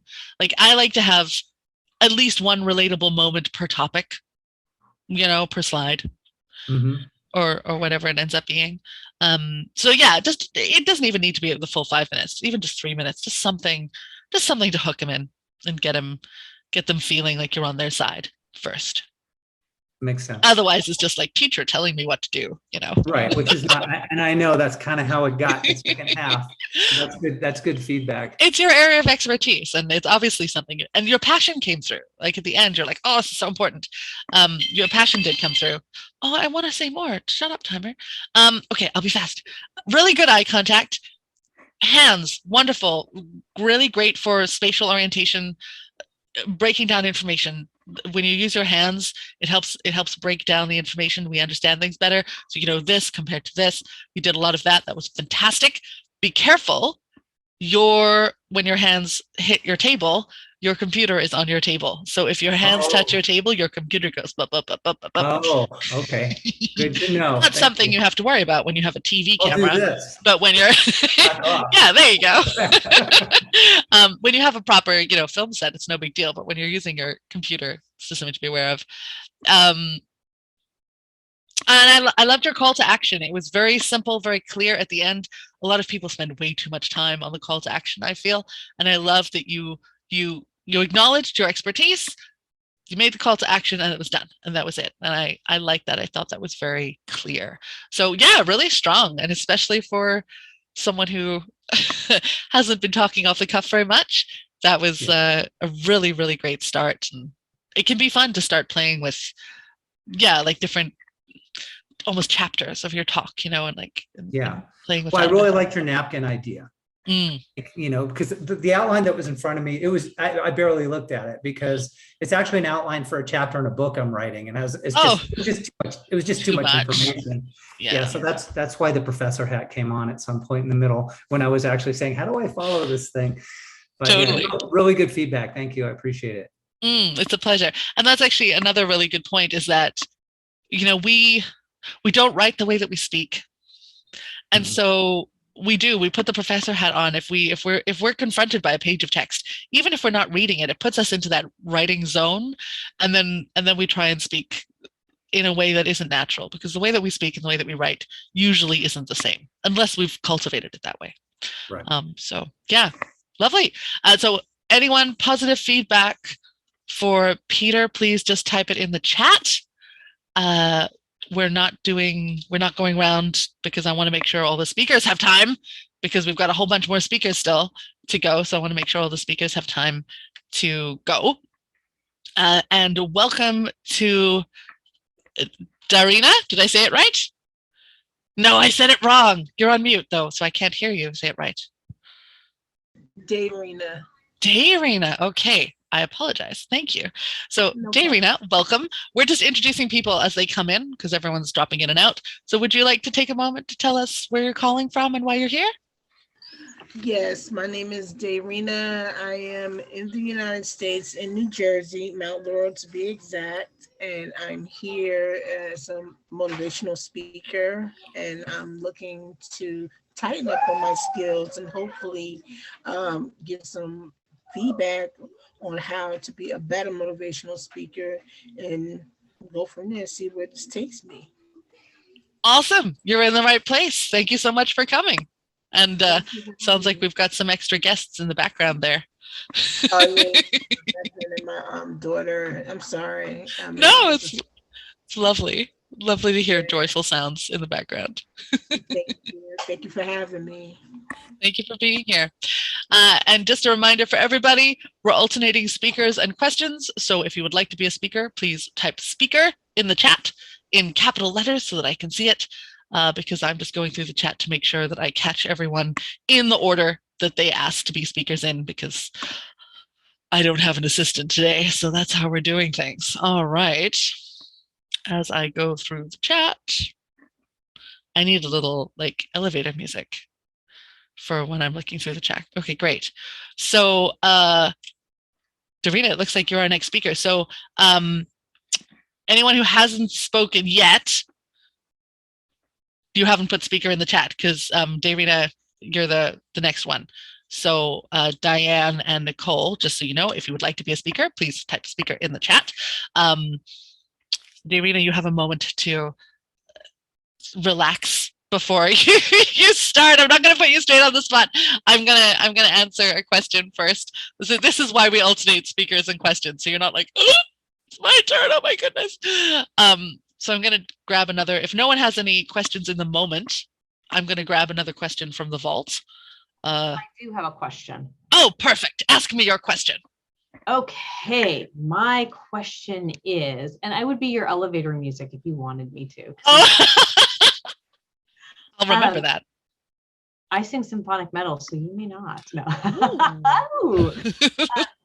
So my question is, and I had kind of brought this up, paid speaking gigs.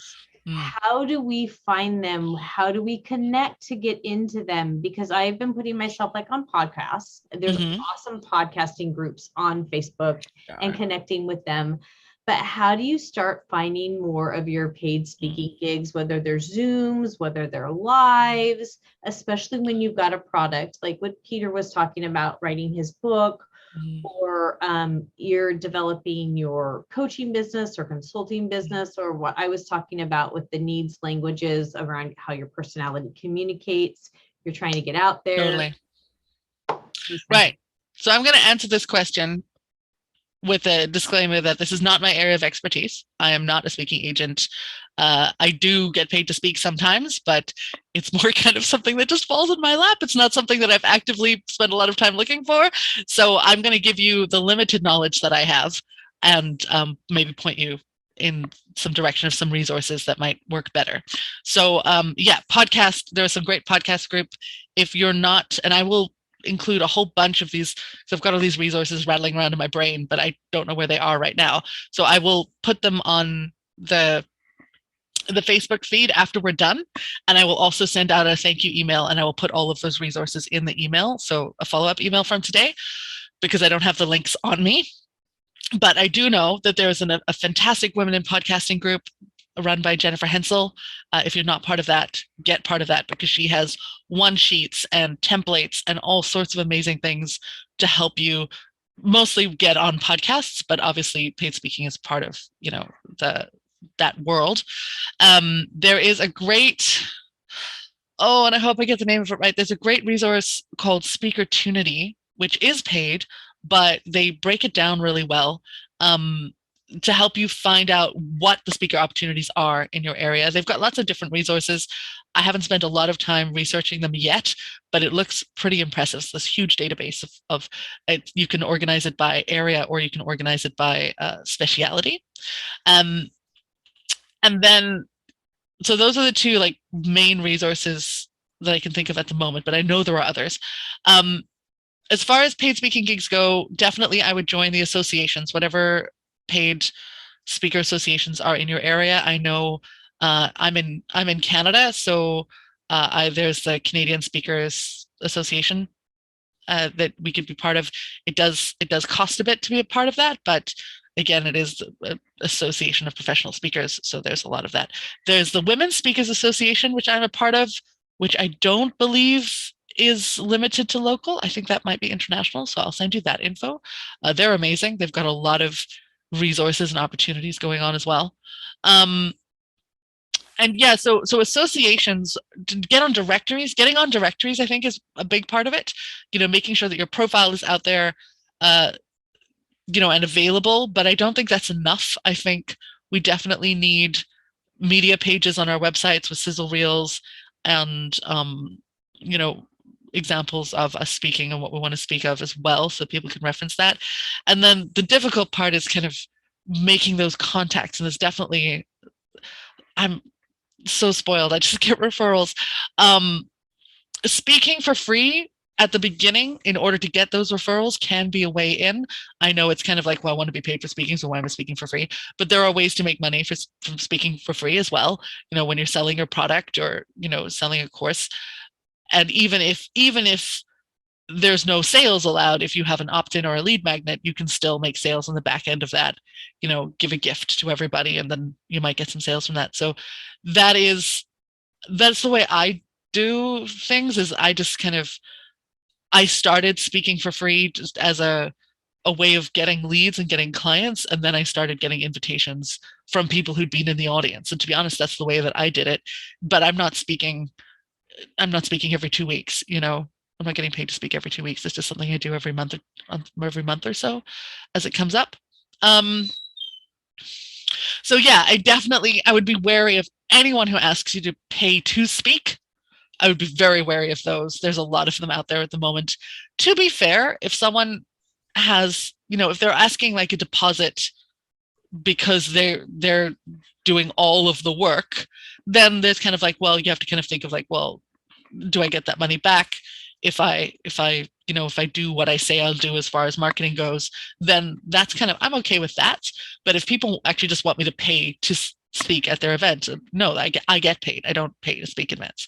But I am happy in putting it in a deposit. If you're upfronting all the money, you're putting all this work into creating this huge event, you know, and you want us to do some marketing and you'll give us our money back afterwards, that I'm okay with that. Depending on how much it is as well. So I don't know if that really answered your question at all. I will look up some resources and share them afterwards. That was all I've got. That was extremely helpful because it's good.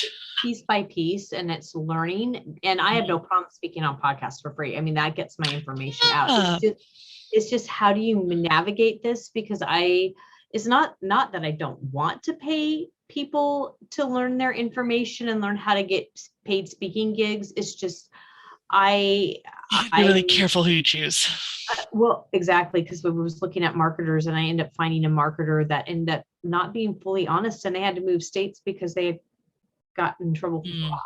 So, you know, and it's not that, you know, some people are very reputable and very, very good at what they do. Yes. And their prices are fine. It's just, again, my intention's a little different. I want people to align with what my heart is. Yeah.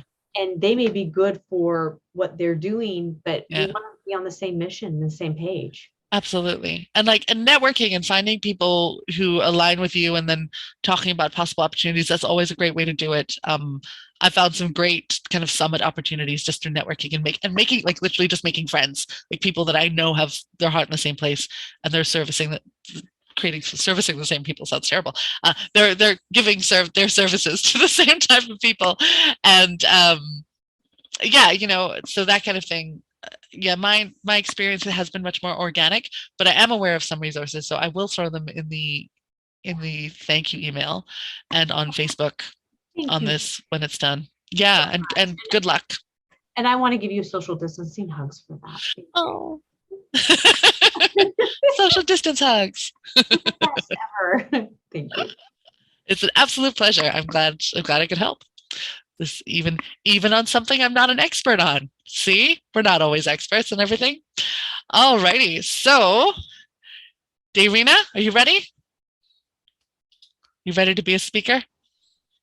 Ready as I'll ever be. I love that attitude. I apologize for the background noise. It's just my family is downstairs. They were already here cooking and watching TV. So I just keep it at 3 minutes. It's a short time. So, and I'll just go from there. Great. So before you start, I want to ask, I'm giving everyone the option of having feedback, but it's not mandatory. So would you like feedback after you finish speaking? Oh, please. More the merrier. Awesome. As far as feedback is concerned, I love feedback. Constructive criticism is the best criticism for me. Is there anything in particular you're working on? Like anything in particular you want feedback on? Or are you just like, I want feedback on everything? I want feedback from start to finish. My posture, my tone, my speech, everything. Just let me know and just tell me where I want what they call the sandwich spread. Something good, something I could work on, and there was something good. So All I right, love it. I'll make a note of the sandwich. All right, amazing. So I'm gonna set a timer for 5 minutes. You don't have to use the whole 5 minutes if you don't want Okay. to, but you have Good. up to 5 minutes. And I'm gonna Mhm. mute myself so that people don't see me while you're talking. And you go ahead, have fun. Yes, hi. Good evening. Excuse me. Good afternoon. My name is Dayrina. I am a motivational speaker. The title of my speech is Dayrina, I am not my illness. Hi, my name is Dayrina, and I have bipolar 1 disorder and Moya syndrome. What that means is that the right side of my brain has a lack of blood flowing for the Moya syndrome, and that my left side of my body is susceptible to getting strokes, which I've already had two. My first stroke was June 23rd, 2019, and the second one was July 21st, 2019. And since then, I've been on blood thinners, and I take antipsychotic medication for my bipolar 1 disorder. And I've been on my antipsychotic medication since November of 2001. Now, you're probably saying to yourself, wow, she has bipolar 1 disorder and Moya syndrome. How has that impacted her? Well, it's simply put, it's anything but simple. I have my good days and my bad days as far as my emotions and my moods are concerned. If I don't take any of my medications, I will be susceptible to having to go into a psychiatric hospital, which I did last March of 2021. And I was in there for 22 days and 21 nights. And I had to get my medications calibrated, which means I had to get my medications adjusted. And I've since lived a functioning lifestyle, which means that I'm on the proper medications. And I had gotten for my Moya syndrome corrected. As far as that's concerned, I got brain bypass on December 17th of 2021, which I'm still recovering from. And I thank God that I'm here. So this is more of a call to action.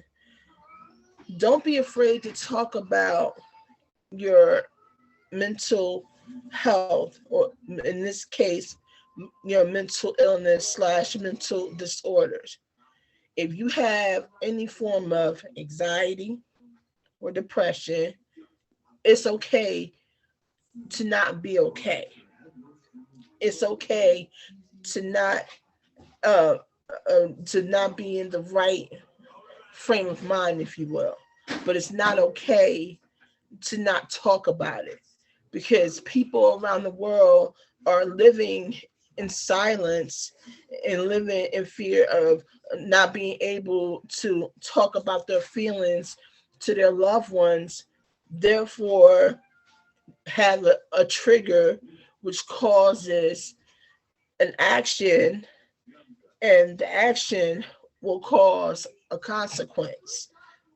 We're trying to avoid, and in between the trigger and the action, you'll get an episode. And you don't want to get the episode, because the episode, like I said, will lead into an action, which will cause a consequence. And we're trying to avoid that. Many people all across the globe are losing lives because of this mental illness / mental disorder. I ask and I implore you to get the resources that you need. You can go the holistic approach. You can go the psychiatrist approach and seek a therapist. I see a psychiatrist once every 2 months. I'm about to see a therapist. My first appointment is coming up next week, and I thank God for that. And I'm going to talk about my feelings in regards to having bipolar 1 disorder and Moya syndrome. In closing, I ask that you don't be afraid to share your feelings with your loved ones, because you never know what it is that you're going through with the anxiety and depression. And you need to just be able to share that so that you can get the help that you need. My name is Darina. I am not my illness. And I thank you for listening. God bless. And that was exactly 5 minutes. So you've got a really good internal clock. Well done, Darina. How did it feel? Oh, God. You survived. You did it. Well done. I don't know. I just talked. I don't know what to say. Was just nervous the whole time. Yeah. But as I was always told, talk about something that takes the least amount of effort. Mm-hmm. That you know well, and this is it. So you did great. You did great. Well done. Well done. You didn't actually come across as that nervous. So the nerves were probably manifesting in maybe you not being as conscious about what you wanted to say, but you didn't come across, you weren't like, you weren't doing any of the kind of typical nervous stuff that we do, that I do. I turn into like a jittering bug when I'm nervous. Can't stay still. So yeah, well done. I love the topic. It's something I'm quite passionate about as well. So thank you for bringing it. And so, yes, and you were a 10 for feedback. You wanted everything. So yeah, I love you're very strong in what you want to say. You're very, you're very clear in what your position is. And I felt your passion. I felt your, and it's like, I got to be careful because I use the word simple as a compliment and people are always like, oh, what do you mean? But I love speaking that is simple. It's clear, it's understandable, and you got me. Like you're not confusing me with like rambling, whatever. Like you were very clear on what you wanted to say. It was simple and it was to the point, and I loved that. So I do have some suggestions on how you can make it even better. Sure. But I just wanted to say that like your passion came through, you're very clear on what your message was. And that's always the first step. You need that really strong foundation. So well done. Good. Yeah, I really like that. And I love that you started with the context. You started with, the name of your talk was I am not my condition, or I'm not my medication, or I'm not my illness. I'm not my illness. I got a terrible memory. I'm not my illness. And then I quite like the context of, like, this is what I've been diagnosed with. These are the medications that I've had. This is how it's manifested. Unfortunately, in 5 minutes, you didn't get a chance to go much further than that. So if you're talking about I am not my illness, and then all you talk about is your illness, there's mixed messages there. So I love the context and like the reality of it, because I think a lot of people who like if they don't have mental illness, but maybe if they're just in denial about mental illness that they do have, they may not be, aware of all the things that goes into it, like all the medications and the visits and all that kind of stuff. So it is nice to have that at the beginning. I would keep it a little bit shorter so that you can go into who you are outside of that. So you can talk about, and because of this, because we've adjusted my medication and because I have support, this is what it allows me to do. And that's what I wanted you to get to. I wanted you to get to so that the medication and the support and the therapy and all that is what enables me to have a loving family and pursue this career and do this and do that. And like, I wanted to know who you were outside of that, because that is what the talk is called too. So, and so you didn't have very, very long to speak, but if this was 10 minutes, for example, you'd spend maybe 3 minutes on, the reality of the context, and then go into, because of this, these are all the things that I get to enjoy. And it's because I spoke up, and it's because I'm in reality about what I need, which links to your call to action, which again was very strong. You had a really good call to action at the end. You know, speak about it. I don't want you to suffer in silence. And also, if you are in denial, that can be very dangerous. You know, if we need medication and we're not taking it, not that medication is the only way to go, of course, but if there's something that we need and we're not getting it, that can be very dangerous to the people around us and the people that we love. So I loved your call to action. And so you could say, you know, being in reality about this and talking about it and getting help allows me to do all these things. And I want that for you. And I don't want you to suffer in silence. And so that could tie in. Does that make sense? Oh, perfect sense. Perfect sense. Awesome. Yeah. And that was actually all the feedback that I had. There is some stuff on framing that I'm not going to repeat because I said it at the beginning of the call before you joined us. So you can just watch the replay. And I have some general advice on like framing and posture and stuff for Zoom specifically. So you can just watch the beginning of the call for that. Okay. Yeah. Awesome. Any questions or anything? Nope. It was perfect. Thank you so much for the feedback. It's a pleasure. I want to know if anybody else have feedback. Yes. So if anyone else has feedback, positive feedback only, please, in the chat. We're not going to do it verbally, but if you have positive feedback, please throw it in the chat. I would love that. And I'm going to go back to gallery view. Bow, bow, bow. Here we are. Amazing. Super. Yeah. I love it. Okay. I see in the chat that Nicole said you had a question, but was that the question that you just asked, Nicole? Or is that a new question? That was the question you just asked. Yes, I'm going to take that as if that was the question I just asked. Amazing. Super. So we do have one more speaker, I believe. Yeah, Nicole, you're going to speak. And Diane, if you want to, you're welcome to. You haven't said that you want to in the chat, but you are welcome.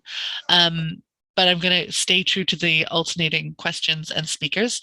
So Nicole, you have a moment to, I don't know, to gather your thoughts. Or I got to tell you, you are so much fun to play with. I would just like to be on stage and just play with you. I mean, like, just kind of, you know, have some fun. I mean, you'd be really fun to play with.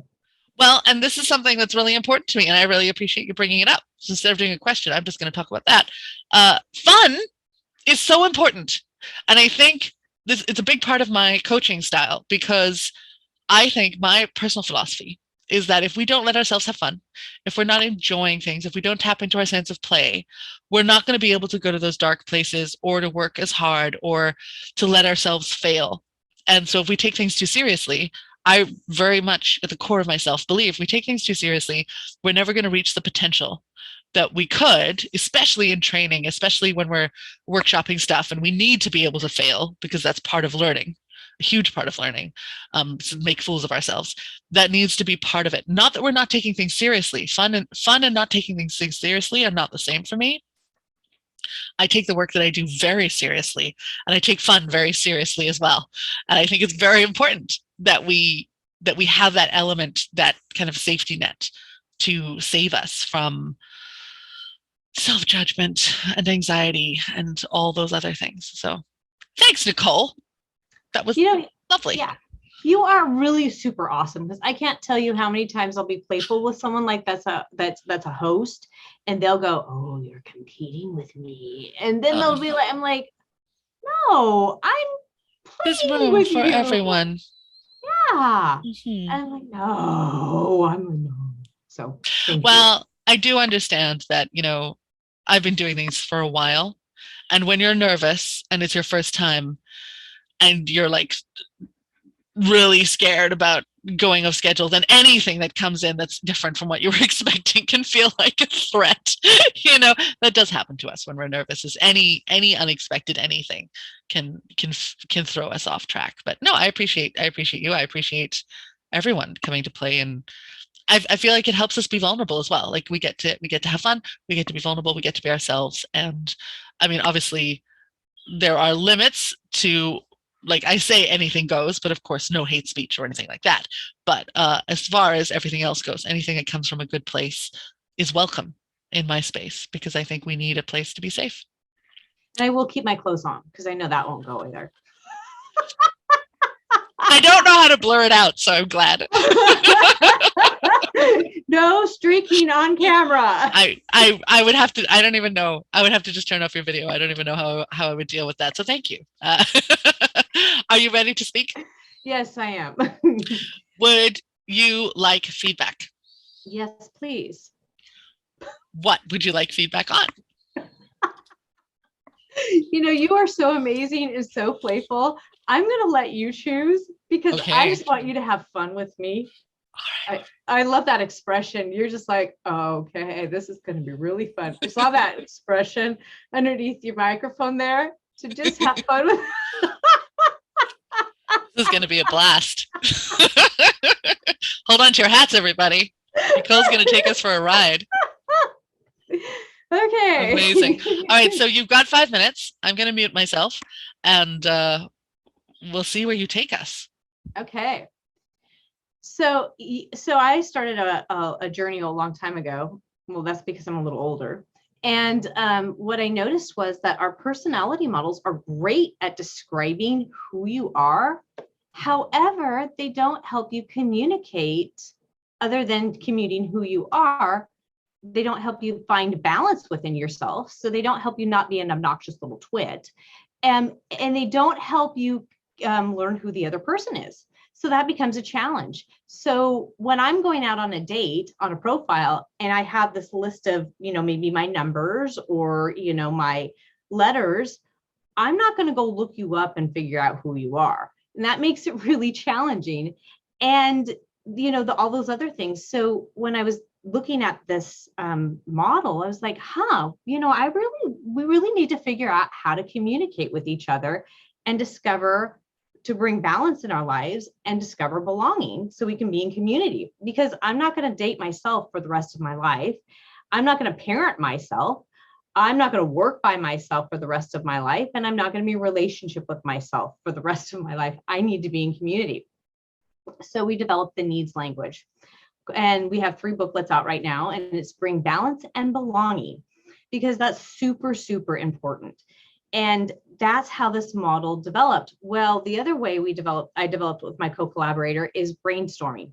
A lot of people think that the places that are the innovative places are Portland, Oregon, because it's the Silicon Forest.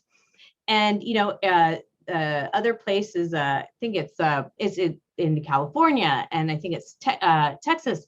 Well, no, actually, people don't know Montana is the best place to brainstorm, because you see a cow and you're doing a road trip. You can actually have great conversations. That's how the needs language came about. So if you really want to discover to find balance and belonging, you really need to check out the needs languages, because it can teach you how to communicate who you are and listen to who the other person is. And we have 4 different types of personalities: right, important, control, and value. We are 2 out of the 4. And how we meet our romantic partners is we meet the person in one, and then one that's different. And we have this language, and that's how we communicate. So if you want to know more, you just reach out. Under 5 minutes. My goodness. That was only 2.5 minutes. How did that feel? Oh, you're on mute. I don't know how that happened. Did you mute yourself? I muted myself. You muted. What are you doing? What are you doing? I just kind of threw it together. I haven't really been practicing. I'm usually doing like podcasts and talking a lot longer and feeding off of people. So I was just kind of throwing it together, and I knew I threw it together. Okay. I was more prepared to ask you more questions than to actually speak. And so I wasn't prepared more so to put together, but that's really what it's about. It's just kind of talking about the needs language and dating. And I've learned that saying the obnoxious little twit thing, people love that. Yeah. Because really nobody really wants to come across as an obnoxious little twit. And I'm not calling anybody that, but I'm saying nobody wants to come across that way. So I'm never really insulting people.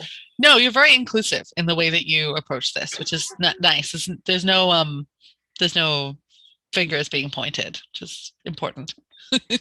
And as you're thinking about it, you're like, yeah, I really don't want to. Oh yeah, I know that person who is, Mm-hmm. and that's really why, and that is how we developed it. I mean, we developed it on a road trip, and I want to include Montana to become the next innovative state because it's a great place to brainstorm, and people don't realize that. And I totally forgot about Austin. It's Austin, Texas, excuse me. Very innovative, and we every place in the United States has something to offer. And I never realized Montana had a great way to brainstorm. I would definitely want to, in the second generation of this talk, I would definitely want to hear more about the brainstorming process in Montana. I feel like I didn't quite understand that piece. Like maybe I'd like more of that story for sure. Road trip, all you see is fields and cows. So you're having a conversation, you go, oh, there's a cow. Okay, now we go back to brainstorming over the needs language. How do our personalities communicate? Cow. Oh, so it lets you focus. Yeah. Oh, I see. Okay, I thought the cow was maybe a distraction, or I thought the cow was maybe the conversation starter, like it was the catalyst for the idea. Yeah, we had to stay awake. So it was like, okay, there's fields. Oh my gosh, now we see a cow. So it's keeping you like, yeah. I see. I understand. Yeah. Okay, cool. That makes sense. So you said you were 10 for feedback. Yeah. So if you're gonna get it, you're gonna get it, lady. No, I don't have terrible feedback. Yeah, I love your enthusiasm really comes through. Your personality really comes through. And this is something that Peter was talking about and that I was also talking about. Personality is one of the most important things on camera, on video. So you've got that down.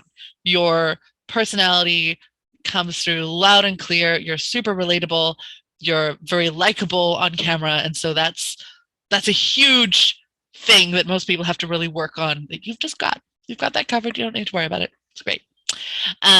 Couple of things that sometimes might get in your way a little bit that are part of this wonderful, enthusiastic personality. You are a fast talker. And so am I. It's not a bad thing to be a fast talker, but we got to remember to pause occasionally. So you got to fill up your gas every now and again, because if you just go fast and you never fill up your gas, so you got to have those, what do they call it? Pit stops. If you're going to go fast, you got to have a pit stop. And I love enthusiasm and I love fast talkers. And I would never say, I would never want to squash that. That's not how we do it. We don't pretend we're not a fast talker. We just allow more breath in, and we think a little bit more about our connection to ourselves. Because what tends to happen when we're enthusiastic, when we're excited, we get so excited and our ideas take us away into the ether, and we just get taken away. I imagine like balloons this happens to me, like my balloons of my excitement my feet get off the ground. And so something that I've had to work on that I imagine might help you as well is to remember that my connection with myself is also important. It's not only my connection with the audience that's important, it's also my connection to me. And the way that I connect to myself is through my breath. And allowing myself to focus on my breath in, that recharge, that little bit of extra life, that pit stop, that energy that it gives me that extra space and grounding and calm, so that I can be enthusiastic, but my feet are still on the ground. And so that I can stay with the people that I'm with in rapport.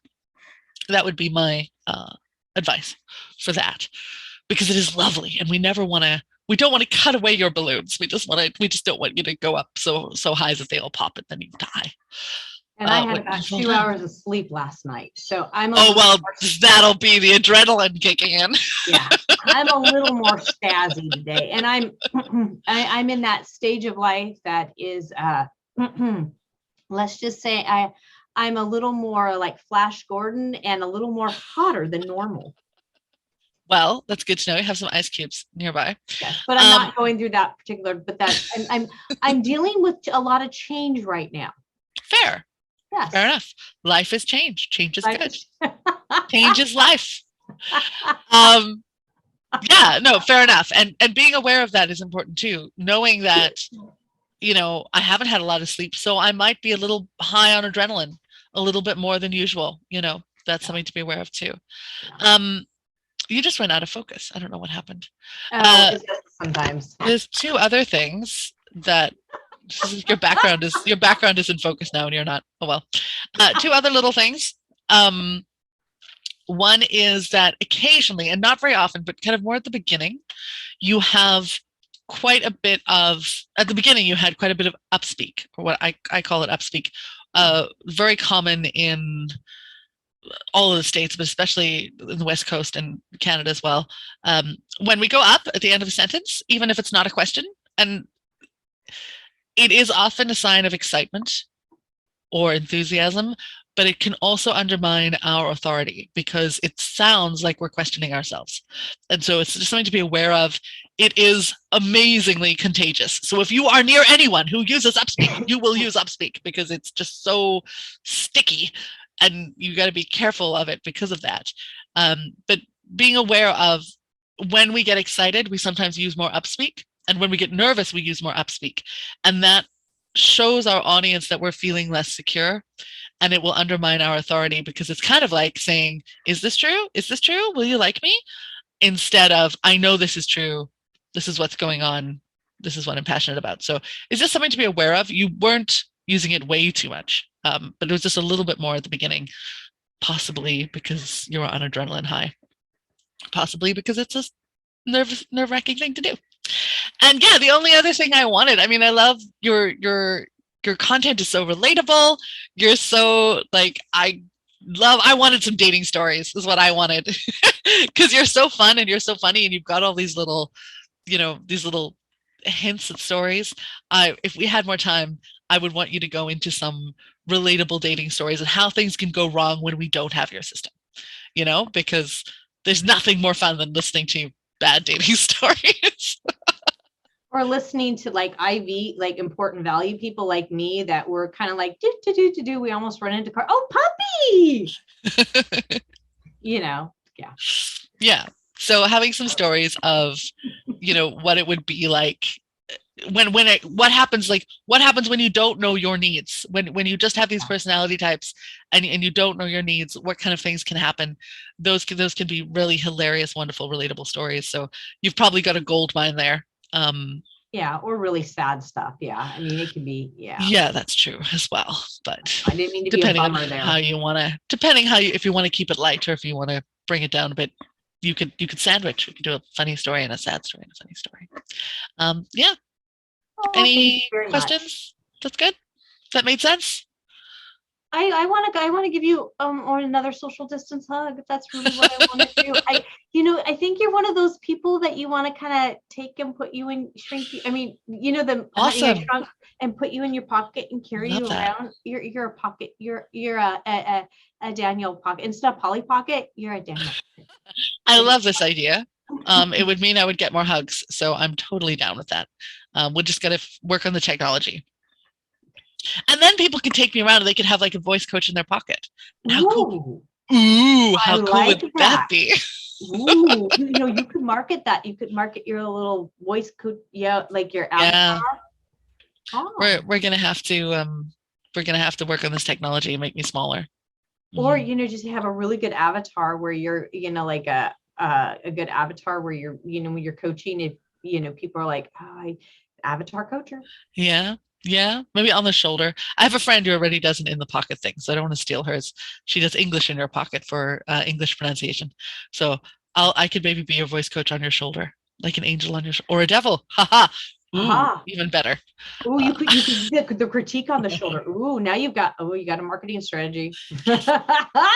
Ooh, got a new marketing strategy. These aren't only for you. These are for me as well. I get so much out of these events. Now I have a whole new branding strategy. Amazing. Thank you so much, Nicole. Thank you. Does anyone have any questions? Looks like for time I will be ready to speak. Okay, so Diane's not ready to speak yet. She'll see if she wants to or not. But does anyone have any questions for me? Throw Q in the chat or raise your hand on the Zoom platform. Reactions. Oh, Lorna's using a real hand. Great. Be a rebel. Yes, Lorna. Real hand, Lorna. I like that idea. I can be your your dog trainer in your pocket. Yeah, right? Or yeah, absolutely. Yeah, I love that. Yeah. Have, I think it's have your great. dog trainer in your pocket, because I got, online courses and that. So Yeah, and it could be coming like up. in your phone, in your pocket, like literally you are the dog trainer in the pocket because you've got the apps or the videos and stuff on their phone and their phone is in their pocket. So that's true. Mm. It's not even a gimmick, it's just true. Thanks, Lorna. Peter, you had a question.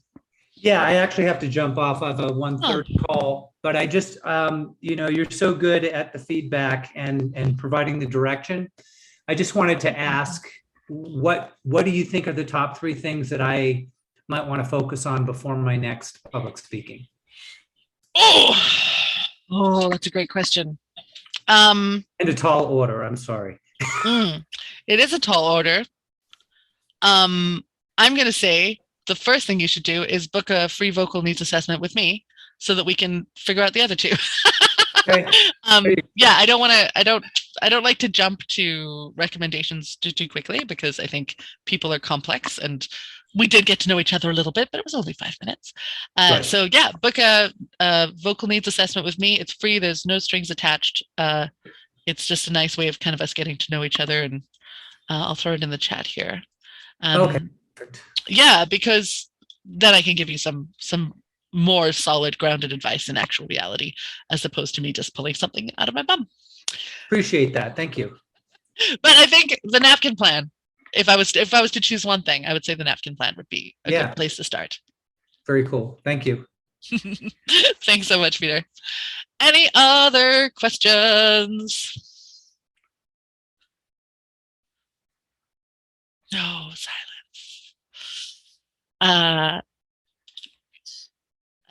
So I'm going to, this is me operating really off the seat of my pants because my assistant isn't here today. She usually does all the links and stuff and is very on it. And I'm without assistant, so no links and things, but I will throw them all in the thank you. I've got all of your emails because you're here on Zoom. So I will throw it all in the thank you email to all the links that we've been discussing today. So I promise you will get all of those. And so I'm going to answer one more question from the vault. And then if we don't get any more speakers, we don't get any more questions, then we'll just make sure that everyone has answered everything that they would like. I do have one exercise that I'd like to run you all through before we end. So don't go anywhere yet. I'm going to answer one more question just to make sure in case Diane decides she wants to speak. I'm really just giving Diane time to think if she wants to speak or not. And then we'll go through the final exercise, which is super fun. So do please stay around. So from the vault, I have, this is such a good one. I've been told that my voice is flat or monotone, and I've tried varying my volume and pitch, but it feels weird to do so. This is such a good question. No one here today has a monotone voice, but it is something that comes up quite a lot. How do I have more vocal variety? And also, how do I do it without feeling like I'm kind of choreographing, pre-deciding everything? Because you don't want to do that. You don't want to mark it like music on a piece of paper. And the things that create monotone voices, it's kind of the two opposites of the same coin, is a monotone voice can come from an extreme amount of tension or energy or nervousness. And I'm so tense that I am speaking in a more monotone voice and I don't have a lot of access to my range because I am so nervous. And because I am so nervous, my voice doesn't go up and down very much because every muscle in my body is tense because I'm so nervous. And so that can be one of the causes of monotone. So if you feel like you have a flat voice, check your body out for tension. Are you nervous? Are you feeling tense? Are you holding yourself together? And then the other cause of monotone is hilariously the opposite, is if someone is not relaxed, but collapsed. So relaxed is a good thing. Relaxed and open is wonderful. But if someone is collapsed and they're not even breathing, and if they just don't have any energy to speak at all, then their voice is probably going to get some fry, but it's also going to get some monotone in there too. And you're not going to be able to do very much with that because you don't have very much breath. And so that is the opposite of, you either have so much energy that you're storing it as tension in your body, or you're beyond relaxed and you've actually collapsed inwards like a building that's been broken down. And so the answer to both of these is to breathe. And if you are feeling tense, I mean, there is nothing better than just running on the spot or doing some, jumping jacks or something before you speak. It gets you energized. It gets your breath flowing. It's a wonderful way to get present for being on stage or on camera, is just to do like 15 seconds of exercise, just to open yourself up. Even just a stretch is a fantastic thing to do before speaking. So that's for if you're feeling super tense. And if you're feeling collapsed, again, exercising will bring a lot of energy into your body, and allowing yourself to breathe with every idea, because that's what creates the variety part. So once we've gotten rid of the monotone, we still need to bring some variety in, and allowing each idea to have its own breath, each thought to have its own breath. We typically think of breathing once per sentence because we think of writing and we think, I start my sentence at the capital letter and I finish at the period, and that is how it goes. But if you think about that, I was trained in Shakespeare, so I'm going to use some Shakespeare as an example. I'm pretty sure I'm right on the grammar on this. If I was to do just one sentence per breath in Hamlet, it would be, to be or not to be, that is the question, whether it is nobler in the mind to suffer the slings and arrows of outrageous fortune, or to take arms against a sea of troubles and by opposing end them. I'm pretty sure that's all one sentence. There are commas in there. But that on one breath, how is anyone going to understand that? There's so much in that. You don't want one breath, you want like 7. So instead, allowing yourself to breathe, instead of once per sentence, once per idea, to be or not to be. That's the question. Whether it is nobler in the mind to suffer the slings and arrows of outrageous fortune, or to take arms against a sea of troubles and by opposing end them. Now, you might still not know exactly what I'm talking about, but you've got much more of a sense of the conflict of like Hamlet's trying to decide between these two things. And by using breath to separate ideas, not only are we making it easier to parse for our audience, but we're also bringing life into each idea, and each idea gets its own vocal variety. So that really is the key to vocal variety, is to let each idea have its own breath. Also, movement helps. Movement brings life into your voice, but those are the two things. So that's my final Volt question. Diane, this is your last chance. Would you like to speak?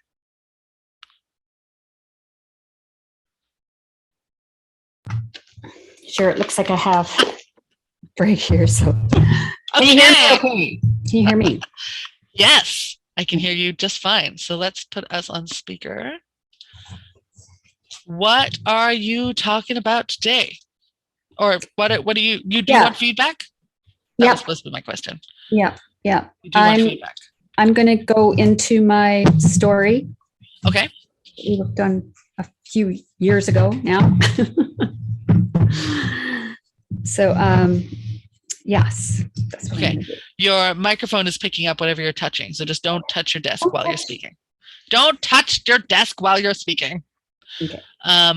Okay, so do you want feedback on anything in particular, or you were worried about rambling? Yes, it's rambling. Focus. Cool. All right. Well, I'm going to set the timer for 5 minutes, and whenever you're ready. Okay.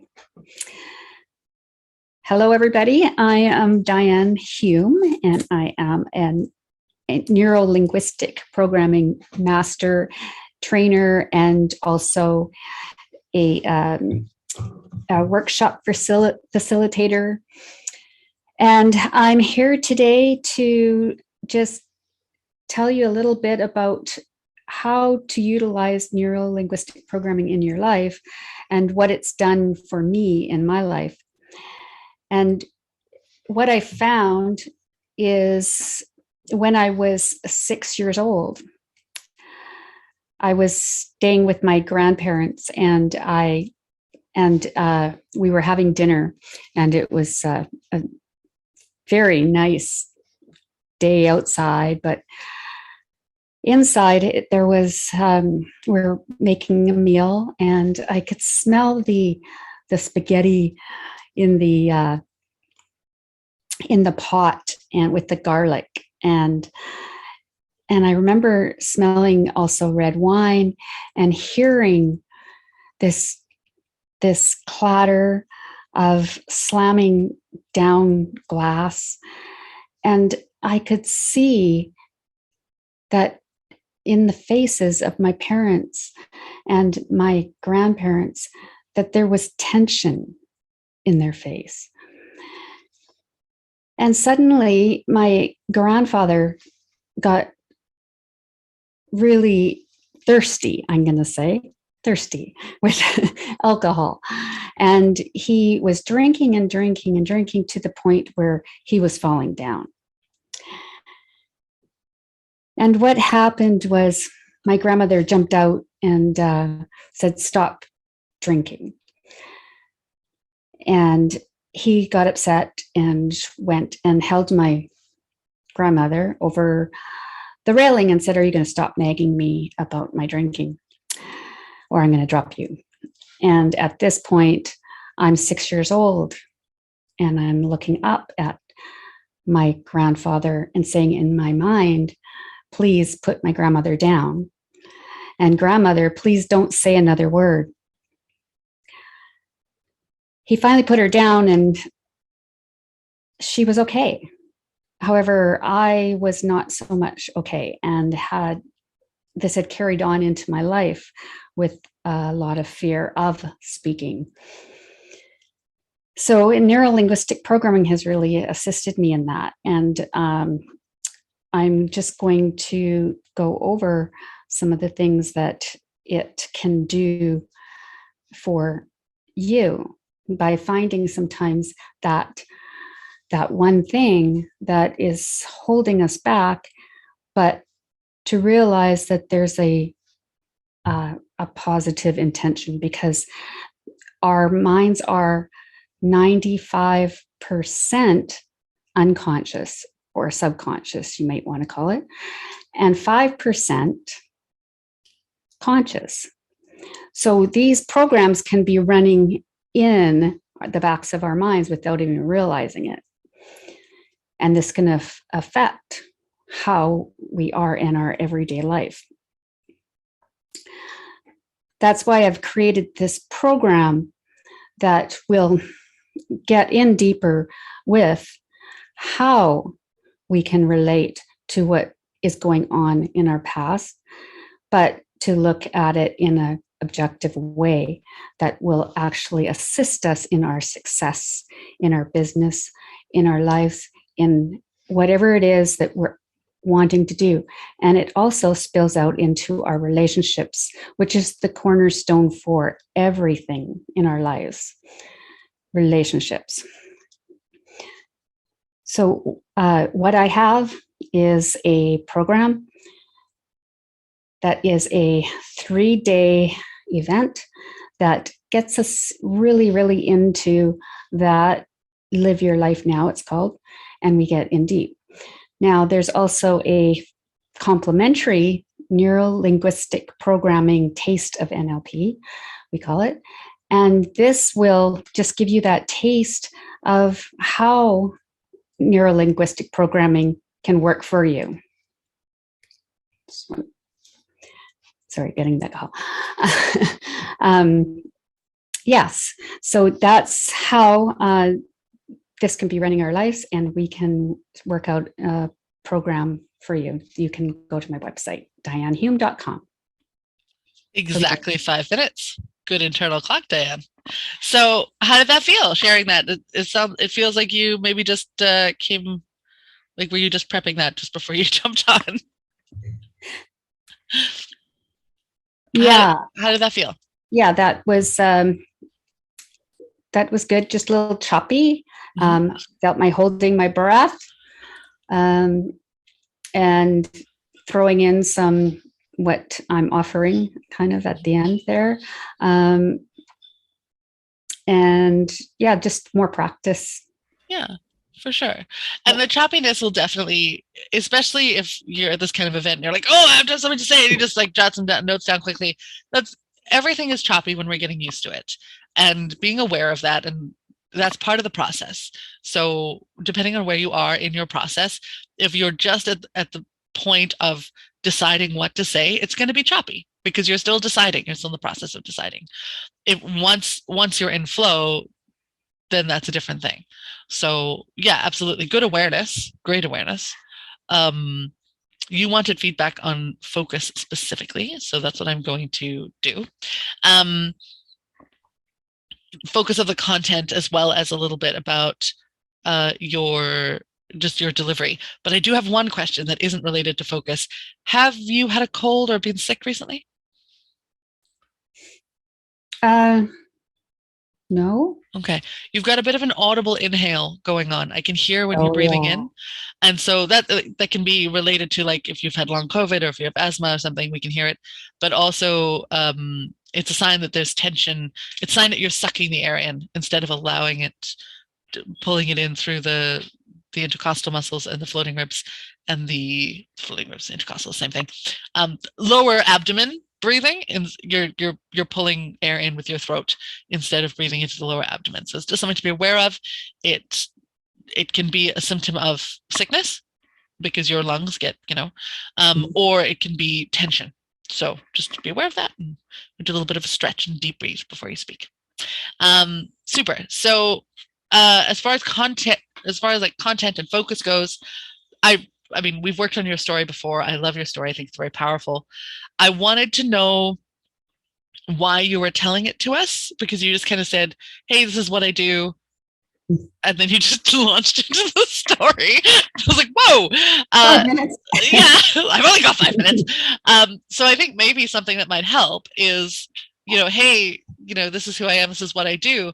And I would like to share a story of my programming that I wasn't aware of, because you talk about programming later, and you don't need to go into a lot of detail about neurolinguistic programming at the beginning. You can just say, I work in neurolinguistic programming, and often we have these programs that we're not aware of. For an example, I would like to share one of my programs with you that I became aware of, and then you can go into the story. And I think then we have a little bit of context, like why you're traumatizing us. And then the next thing would be within the story. We've worked on the story in lots of different instances, and I think we've worked on a very long version and a shorter version. This would need to be a shorter version, and so be very clear in your head about what you need to give as context and what is happening in the moment of the story, because you only have one moment in a story. A story like this, it's not about this happened, then this happened, then this happened. It's this one moment. And so you kind of took us through a couple of moments. You're like, suddenly he started drinking. And I was like, well, that's, it would be a little bit more like, I remember, and you wouldn't even talk about, I don't think you would even talk about being in the living room unless that moment is moving from the living room to the balcony, or maybe you're sitting in the living room and looking out onto the balcony. I wouldn't even talk about the living room because the moment is about him holding her on the balcony, and that's where we need your focus to be. So talking about the smells and stuff, like, that's nice, but if it's not that, I mean, I love it brings so much texture. I really like it, but it didn't highlight the moment that you were talking about.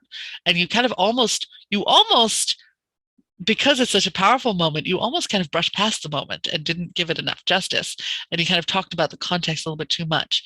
So instead, it could be something like, I remember a moment when I was 6 years old, standing outside on the freezing balcony, watching my grandfather holding my grandmother over the balcony. And then a little bit of context. He'd been drinking, and she had, like every night, told him that he needs to stop. And this time there'd just been too much. And, so just reordering things just a tiny bit, just to bring the focus to where it needs to be. Otherwise it feels like I'm not quite sure where you're going. So we want to just zoom in on that one moment and have everything serve that one moment. Can't read my own handwriting.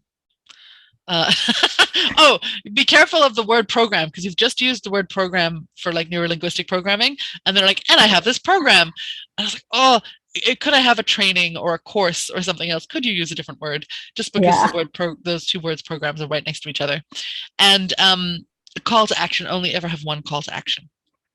So decide which one you want it, depending on the context of the event, depending on where you are, you decide which one you're going to have, and you never have two. So it's either so this is what neurolinguistic programming can do for you. I'd love to invite you to my Taste of NLP event, or this is what neurolinguistic programming can do for you, and this is part of what I do in my 3-day course, Live Life Now. Mhm. Yeah. And I'd like to talk to you about a bit about that. So just choose one or the other. Don't do both, because as soon as we have options, we just don't do anything. So just give us one option. Don't give us two. Okay. Very nice, though. Yeah, and it's a very strong story, and yeah, the kind of the idea is talking about the programming and that kind of stuff. That made sense to me. So I didn't feel like you rambled there. Okay. Yeah, I didn't feel like you rambled at all. It was just some things could have been cleaner. That's all. Yeah. Okay. Yeah. Great. Awesome. Thank you. Super duper. Oh, they're dropping like flies. We've lost Nicole as well. It is a drop in, drop out. I'm always amazed at how many people stay for the whole thing. It's wonderful. So I have one last exercise to do with everyone. And some of you who've worked with me before will be familiar with this. All I want to do is, at the beginning we went around and we introduced ourselves, and we've done that. But to end this off and to kind of close it up, we're going to go around and I'm going to ask everyone their favorite piece of today. So your biggest takeaway or the biggest thing that you learned from today. I am also going to say that if you're interested, I have a program, monthly membership program that has access to all sorts of resources. I've mentioned some of the trainings today. Monthly membership gives you access to everything that I have because it's just easier that way. So if you'd like to talk to me about that or book a free vocal needs assessment with me to learn more about your voice and how I can help, and if I can help, there's absolutely no strings attached. It's not a sales call. It is a needs assessment. We figure out your voice, what your challenges are, what your struggles are. If you want to work with me at the end of it, we can talk about that, but that's not what the call is about. So if you're interested in talking to me about that, my link is already in there, and I will also include it in the follow-up email. So we're going to go around, and I'm going to ask everybody what your biggest takeaway was from today, and we're going to start with Lorna, because you haven't spoken in a while.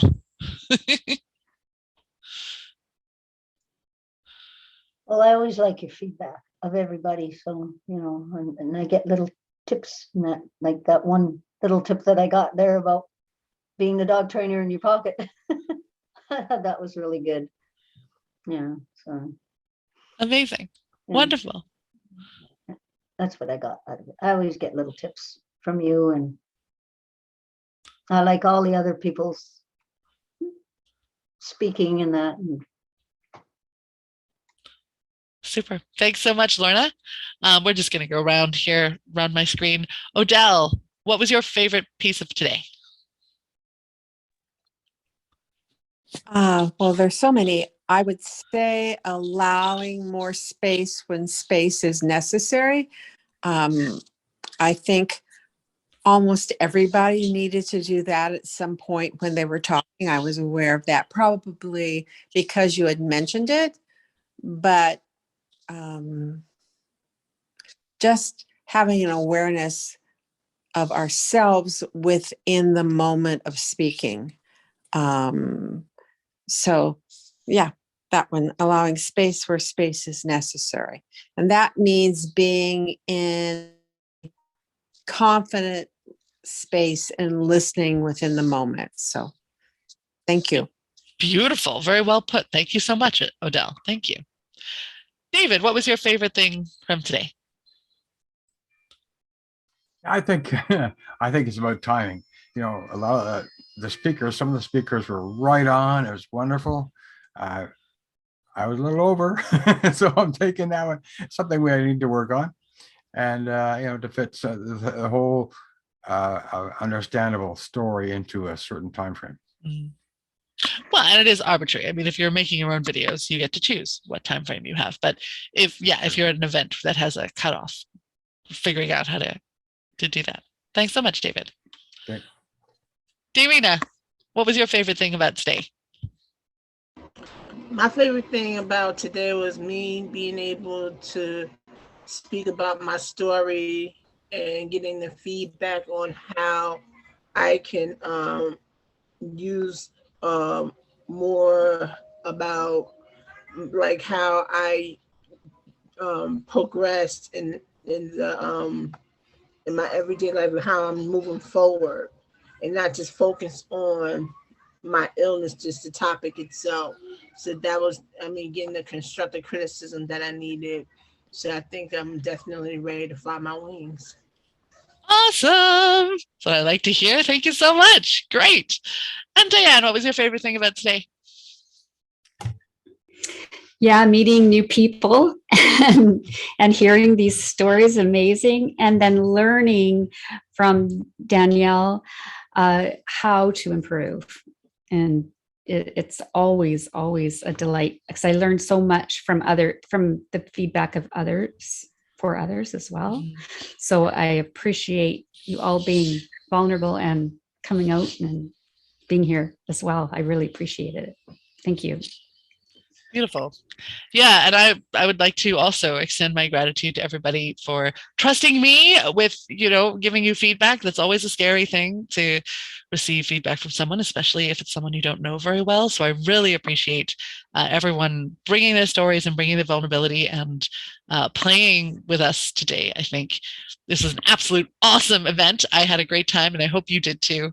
I'm always just so honored by what people will bring, and that we can share these things together.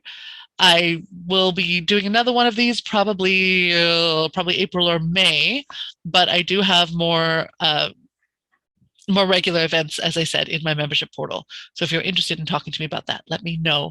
But in the meantime, I want you to feel really good about the way this event went and what you shared today. Thank you so much. And if I can give you any advice at all, it would be just keep breathing. Stay aware of your breath, keep breathing deep, and I'll see you soon. Thank you so much, everybody.